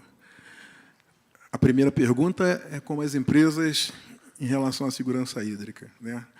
Na verdade, eu acho que, falando um pouquinho em relação à segurança hídrica, quando a gente fala em saneamento, eu acho que empresa de saneamento, uma das coisas que eu acho que mais nos atinge, quer dizer, que a gente tem maior representatividade em trabalhar, é o que o Simval falou em relação a perdas. Eu acho que perdas é uma das coisas que muito nos afeta, né? Então, para que você tenha uma ideia, como o Wanderson disse, e o Simval também, a gente tem empresas, a gente tem perdas de algo em torno de 60%. Se a gente fosse uma padaria, é fazer 10 pãezinhos e jogar 6 fora, entendeu? Então, realmente, o negócio é bastante complicado. Então, eu acho que a primeira coisa é a gente tratar esse tema. E é um tema árduo de tratar, um tema pelas concessionárias. Na verdade, demanda muito investimento, tecnologia, gerenciamento. Você tem que colocar tecnologia intensiva. O Simval colocou lá em relação lá ao sistema israelense, né, que é o radarzinho lá que detecta lá cloro em água até 3 metros de profundidade. Você, quando a gente tem uma concessão grande, você tem que separar essa concessão em vários pedaços, que nós do ramo chamamos de DMC, que é Distrito de Medição e Controle, que seria isso. Você pega a concessão e divide ela em diversos pedaços. Tipo, você pega uma concessão e divide ela em 20 partes. Tá? E dessas 20 partes, você macromede, né? Você mede tudo que está entrando naquele pequeno pedaço de água e tudo que você está medindo daquilo. O diferente disso, na verdade, são as perdas. Então, através desses DMCs, macromedidos, e aí com outras coisas também, com válvulas inteligentes que conseguem inversores de frequência, que conseguem fazer com que o sistema avance ou reduza dependendo da demanda de água. Então, ali você mapeia quais os seus pontos maiores, de maior desperdício, e começa a trabalhar através da curva ABC em cima disso. Então, obviamente, aqueles lugares que perdem mais, você coloca uma energia maior para que você minimize. Tá? Então, eu acho que perda é o mais importante. Obviamente que tem outras questões que nós temos que tratar, né? A preservação dos mananciais, as matas ciliares, é algo que é basicão, mas nós temos que fazer. A grande parte dos reservatórios, aí não estou falando do Rio de Janeiro, do Brasil, São Paulo é um exemplo claro disso, tem os mananciais bastante prejudicados, né, com mata ciliar, com muito depósito de lixo dentro deles, como os amigos aqui falaram, algumas casas baías lá dentro desses reservatórios que têm que ser tirados. Então, a gente tem que preservar essas matas ciliares e trabalhar todo esse sistema para que a gente consiga minimizar o problema das crises, que, na verdade, elas são cíclicas, né? A gente não vai acabar com elas, nós vamos minimizar os efeitos dessas crises. Mas, mesmo com o trabalho sendo feito com perda, reflorestando essas matas ciliares, impedindo que os esgotos e resíduos caiam dentro desses mananciais, essas coisas vão acontecer, isso é cíclico, só que em proporções maiores ou menores. Tá? Eu não sei se eu respondi a primeira. A segunda qual é? Em relação ao... Não, mas você falou em relação à governança, né? Na verdade, falando um pouquinho em relação à governança, como bem foi colocado aqui, nós, os 4 blocos, assumimos um sistema que era único e acaba que a gente tem que ter uma sinergia muito grande. Como foi bem dito por um colega, a gente pega uma adutora do macrosistema, um tubo de 75 metros de altura, como daqueles que os senhores viram aqui, e esse tubo que vem entregando água aos blocos, ele passa por 4 blocos. E, às vezes, ele passa por 5, porque ele sai de um bloco, vai entrando nos outros e volta naquele bloco novamente. Então, tem que ter uma sinergia muito grande entre essas concessionárias e o monitoramento para que a gente consiga fazer com que esse sistema seja eficaz e satisfatório para todos, né? Na verdade. Então, hoje, tem lá o nosso Bravo IRM, né? que, na verdade, é um sistema de monitoramento e macromedição dessas coisas, que consegue ver o sistema como um todo. A gente está num processo aí de conclusão da instalação dos macromedidores, que vai possibilitar que nós tenhamos precisão no que a gente está recebendo de água, ficando no nosso bloco e destinando para o outro, entendeu? Isso vai facilitar bastante a vida, e, inclusive, até também no controle às perdas, que é uma coisa que é importante para que a gente tenha a noção exata do quanto nós estamos perdendo, a gente tem que medir. Sem medição não tem como ter perdas. Então, eu acho que seria basicamente isso, essa sinergia entre os blocos e, obviamente, até com a batuta do IRM, aí, que, na verdade, vai facilitar a vida da gente em cima desse gerenciamento, desse CCO grande que eles têm aí, assim que isso estiver concluído. Ok? Muito obrigada. A próxima pergunta vai para o José Ricardo Brito. Quais desafios de governança mais dificultam o avanço da segurança hídrica no Brasil e quais ações imediatas deveriam ser priorizadas para superá-los? Então, justamente a governança é um desafio muito grande, tanto para a gente dentro da companhia, quanto, obviamente, para as concessionárias, mas a gente tem tentado compreender a governança como um sistema colaborativo, justamente não só dentro da nossa companhia, mas também aliado a todos os setores públicos, todo o setor público, todos os setores, os membros do setor privado, e justamente juntamente com as concessionárias, os usuários, comitês de bacias, para que a gente consiga desempenhar um bom trabalho. O comitê de bacia, especificamente, para a gente, para a SEDAI, justamente produtora de água, ali na questão de comitê de bacias dos mananciais, é um mecanismo de governança que deve ser muito forte, e a gente tem pautado bastante o nosso trabalho nisso, de atuação nos comitês de bacia, justamente para que a gente consiga fazer essa governança local de produção da nossa água bruta, que vai chegar até as nossas estações de tratamento e entrega para distribuição. Então, essa ideia de governança local dentro do comitê de bacia, justamente com ações socioambientais, de recomposição de mata ciliar, proteção dos nossos mananciais para uma melhor produção de água, é justamente o desafio que a gente tem enfrentado e o que a gente tem tentado colocar em prática hoje dentro da SEDAI. A segunda é a respeito da governança e os desafios. Quais desafios de governança mais dificultam o avanço da segurança hídrica no Brasil e quais ações imediatas deveriam ser priorizadas para superá-los? Então, as ações imediatas, principalmente para a gente na SEDAI, são justamente essas que a gente tentou elencar aqui. São ações que a gente precisa que vão ir de encontro justamente o que a gente tem falado aqui, que é a segurança hídrica, especificamente para a SEDAI, na produção de água. Então, assim, todas as ações de fortalecimento de governança local nos comitês de bacias são bastante importantes, justamente para que a gente consiga fazer esse trabalho a contento. Eu cito aqui, até na pasta da superintendência aqui, da nossa diretoria, que é recém-criada de superintendência, alguns programas de reflorestamento de mata ciliar, como o Plantando Vida, que a gente usa a mão de obra de internos, juntamente com a ressocialização do sistema prisional, e isso, juntamente, obviamente, com outras práticas aliadas a isso, nos nossos mananciais, tem garantido para a gente uma produção de qualidade de água e uma melhor água e a maior qualidade de água produzida, de água bruta, obviamente traz para a gente a diminuição de custo de tratamento da água e uma melhor água para entrega, para distribuição para os concessionários.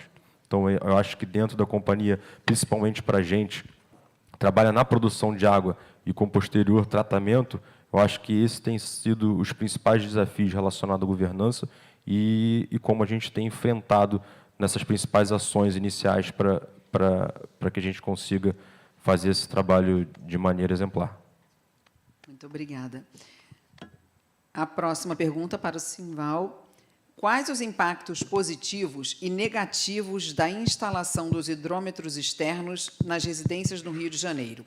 Como foi a relação com as comunidades após a chegada da cobrança de água em regiões que, por muitos anos, os moradores captavam para o uso diretamente dos rios, como exemplo, Santo Aleixo e Magé?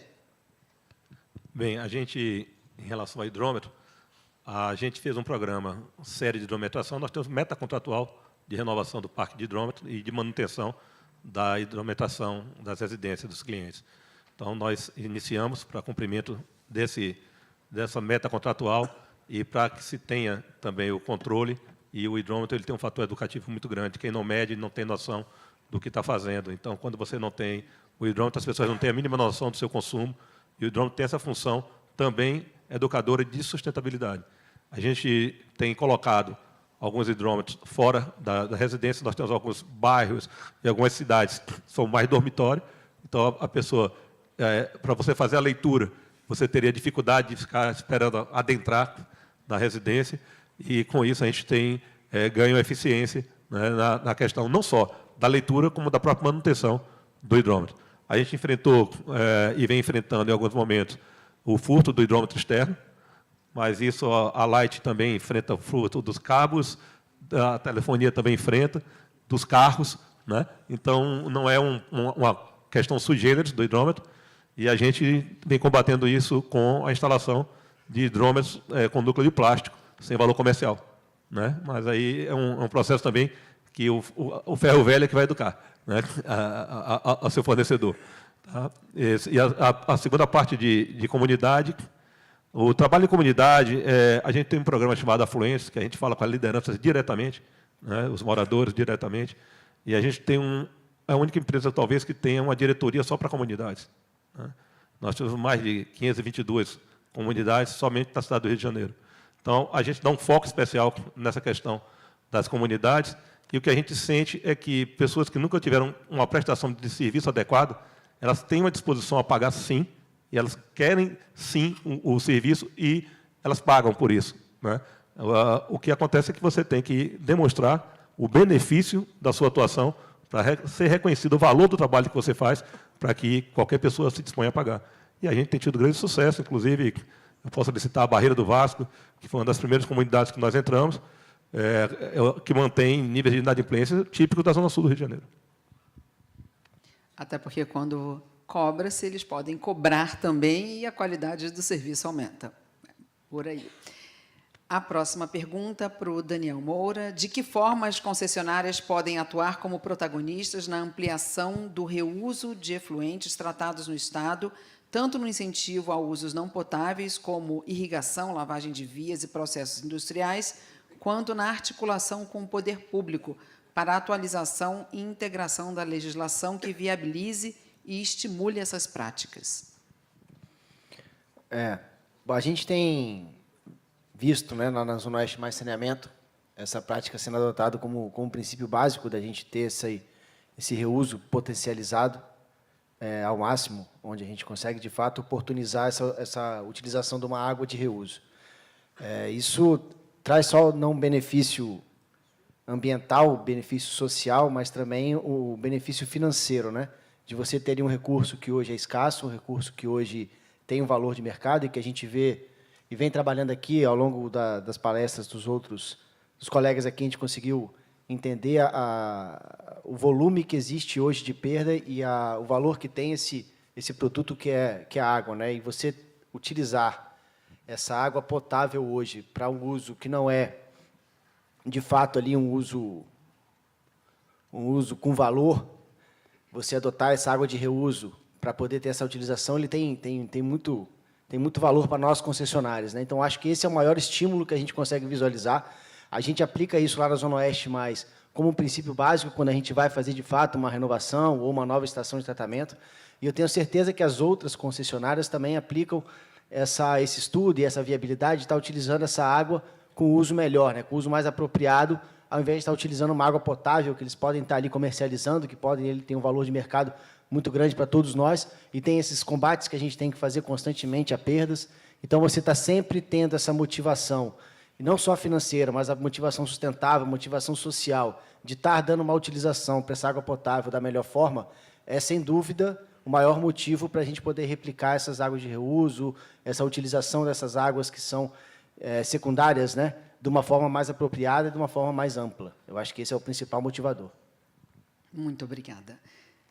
Essa, então, para o Leonardo Elias. Frente às práticas e às forças combinadas na cidade do Rio de Janeiro e adjacências e contribuintes para a Baía de Guanabara, como vocês veem o futuro do saneamento, papéis e responsabilidades e as medidas de captação frente às mudanças climáticas? Medidas de captação, eu não entendi muito bem, vou tentar interpretar, desculpa. Bom, primeira das coisas... Medidas de adaptação. De adaptação, perdão. Isso. Tá, entendi. Vamos lá, a gente parte do início da concessão, que é um processo extremamente inovador e que, nada obstante tenha sido combatido, tem se demonstrado absolutamente efetivo hoje, né? Se você somar os investimentos das concessionárias, eles por si só já falam. A Eguá, por exemplo, ela já fez praticamente metade dos investimentos que comprometeu-se a fazer em 12 anos. Fez em apenas 3 anos e meio, pouco de menos 4. Essa ação, ela, embora possa não ser coletiva no sentido de combinada, né, ela é absolutamente complementar, porque, afinal de contas, as bacias são naturalmente divididas, têm seus usos compartilhados, né? Você tem, por outro lado, muitos avanços que a gente pode colher de experiências pretéritas, como a da Águas do Brasil, em Niterói, que está lá há mais de 20 anos, como da Zona Oeste Mais, aqui o Daniel trouxe um monte de exemplo bacana para a gente aqui, e até mesmo de outras operações. Mas eu acho que o mais fundamental mesmo é a gente ter a percepção e a tranquilidade de entender que o contrato nosso é decorrente de uma licitação com aspectos absolutamente inovadores. Não me recordo quem bem falou aqui, talvez no primeiro painel, que tem reproduzido exemplo, tem sido exemplo para diversos outros editais no Brasil inteiro, com evoluções, todavia. Isso mostra que também as nossas interpretações merecem evoluções. Então, para concluir, a gente precisa, nós, concessionárias, enquanto nenéns de 3 anos e meio, 4 anos em funcionamento, evoluir na compreensão, na colaboração, no avanço dos investimentos, na criação de casca mesmo para enfrentar os desafios do dia a dia, né? Agora, por exemplo, eu posso citar, no caso da Igual, Dois Irmãos, que é uma comunidade onde recentemente a gente entrou e fez um investimento muito grande, levando água e saneamento para praticamente 12 mil pessoas, são quase 3 mil economias. Gente que nunca chegou à água, que agora passa a ter água, gente que nunca teve esgoto tratado, que agora passa a ter esgoto tratado, gente que colabora e vai desenhando modelos para a gente no sentido de que participe, por exemplo, a comunidade como colaborador da Iguá. E isso viabiliza coisas assim absolutamente impressionantes, viabiliza que efetivamente a gente chegue com o serviço, né? Viabiliza ações sociais, viabiliza, enfim, uma série de vantagens. Isso tudo vai se construindo e vai servindo de exemplo um por outro. Nada é novidade, né? Tudo se copia e se aprimora um bocadinho, que eu acho que cada um de nós temos feito e vamos continuar fazendo. Da mesma forma o Estado, da mesma forma o município, da mesma forma, sobretudo aí que tem um peso muito grande nas vidas de todos nós hoje, o IRM e a agência reguladora, que até outro dia sequer existia, né? A agência reguladora no Rio de Janeiro vem da ASEP, da década de 90, que se dividiu em AGENERS e AGETRANSP, depois tentaram voltar, não votou, aí a AGENERS, o Bruno Sanson, que é um amigo querido, está aqui agora que eu vi, vem se aprimorando, fez concurso pela primeira vez há 1 ano ou 2 anos atrás, talvez, vem formando seus quadros técnicos, vem formando sua autonomia. Isso vai permitindo que ela cada vez siga mais, alcance mais grau de autonomia, mais grau de maturidade, mais grau de conhecimento, sabedoria jurídica e possa ponderar e analisar os processos com calma. São muitos desafios a enfrentar. São 60% de perda no nosso caso, e eu acho que nos demais também não deve ser muito diferente. Eu acho que no Gontijo também citou mais ou menos isso, né? São questões para discutir de instalação de medidores, que instalamos os 3, que tínhamos 3 anos para instalar, são questões de tarifa social, do que pode, que não pode, aí atravessa uma lei do governo federal no meio do caminho, mudando o critério. Como é que a gente vai lidar com aquilo, com a mudança de critério no meio do jogo? O jogo já começou, mas isso vai custar mais caro, vai começar menos. Enfim, é uma série de desafios que se tem pela frente, que eu acho que a maturidade, a tranquilidade e o estudo e a dedicação vão ser capazes de, e o compartilhamento de conhecimento, sobretudo entre nós, vão ser capazes de fazer com que isso avance cada vez mais e a gente tenha efetivamente o que a gente deveria ter há muitos anos. E como jornalista, eu adoraria ver todas essas pautas positivas mais, né, nos veículos de comunicação e do que a gente vê, porque se inspira. Quero agradecer a presença de todos. Renato, mais uma vez, obrigada pela mediação aqui nessa mesa. Vou pedir um favor para vocês colocarem aqui para a gente tirar uma foto e também para vocês receberem o presente aqui do nosso evento de hoje.